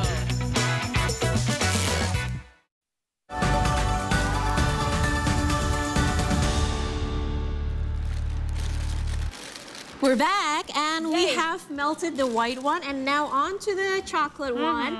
But meanwhile, while we're waiting for this to melt completely, we have one information for you where Indonesian Navy ships assisted in evacuating the crew of MV Abu Sama, which caught fire at Krakatau International Port in Cilegon earlier today. Yes, and the ships are KRI, Kujang, and Cucut from the 1st Fleet and Patrol boat from Panaitan, boat Panaitan from Banten Naval Base. The fire broke out at 5:30 a.m. as Abu Sama was docking at Jetty 3B. The fire sent the crew into a panic, and the Navy patrol then picked up their distress call and moved to evacuate the 27 crew members to Krakatau International Port office. After the evacuation, 4 tugboats pulled the burning vessel away from the port to prevent the fire from spreading. It is currently anchored near Ular Island, some 2 nautical miles off the port. Banten Naval Base Commander Colonel Dedi Kumarudin said the Navy is carrying out firefighting efforts with relay stakeholders to maintain safety on the bus shipping lane. The cause of fire currently remains unknown. So thank you for helping from our naval team, and hopefully all the passengers are safe. Yeah. Yeah. And now, while Akhir is melting the chocolate, it looks very beautiful. Beautiful. If you can zoom in to the chocolate, it's very glossy. Melted and yes. This one, good. Ooh, like and now we are premium making chocolate. the decoration. Because we are in Indonesia, we use Indonesian basil right here. Or we call it kemangi or what? Kemangi, yes. Yeah. And we have to make sure that it's dry. dry. It's still Yeah. wet, actually. Okay. And you put the cookie on top? Yes, because we are making some kind of forest, and there will be ghosts inside the forest. Right. Creative. Thank you, Aubrey. Maybe put some mint so that the smell is better. So I make sure that is it dry. Tricia, I think you can put it now. The Yes, chocolate one. Okay, I have to put on the gloves because it's hot. Okay. Let's do this. Right. Is it hot? Nope. Okay. Wish me luck. Right, pour it to the plastic. I think that's enough. I think it's enough. Okay. Oh Right. no, we only have 2 minutes left, I think. Okay, start decorating. Now, we take What we one should do now? cookie. One cookie. Oh, you just Let's just make one, okay? yeah. Should I cut this one? Later. Okay, later. Okay, put the flat side on top. Flat side, yeah. Flat side on top. And then now we are going to use the chocolate one first. Or, okay. This scissor, right? Yeah. Wait. Okay, I'm starting to panic because we only have so little time. Okay, it's melting. Okay, we're doing this. Okay, and then we are going to use some spoon. Yeah. And spread it all out like this.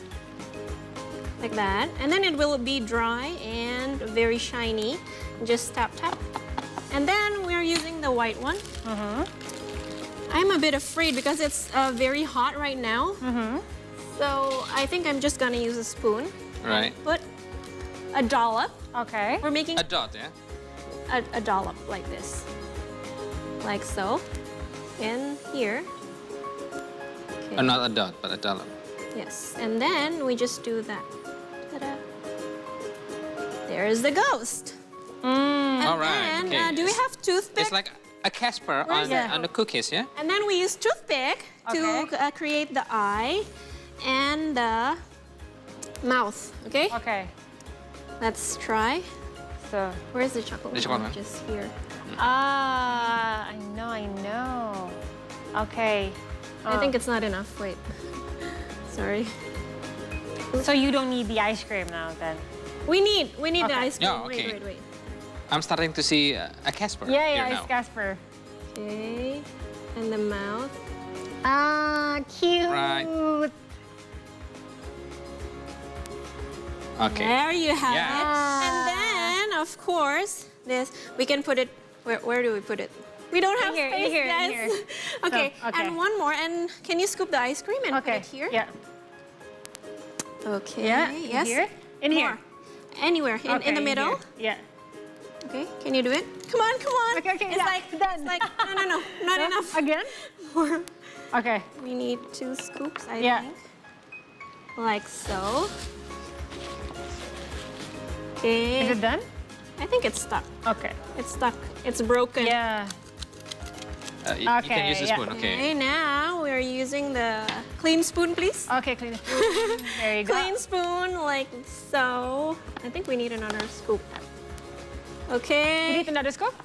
I don't think we have time. Okay, and then Okay. we put it on top. Ah. And there is our ghost sandwich.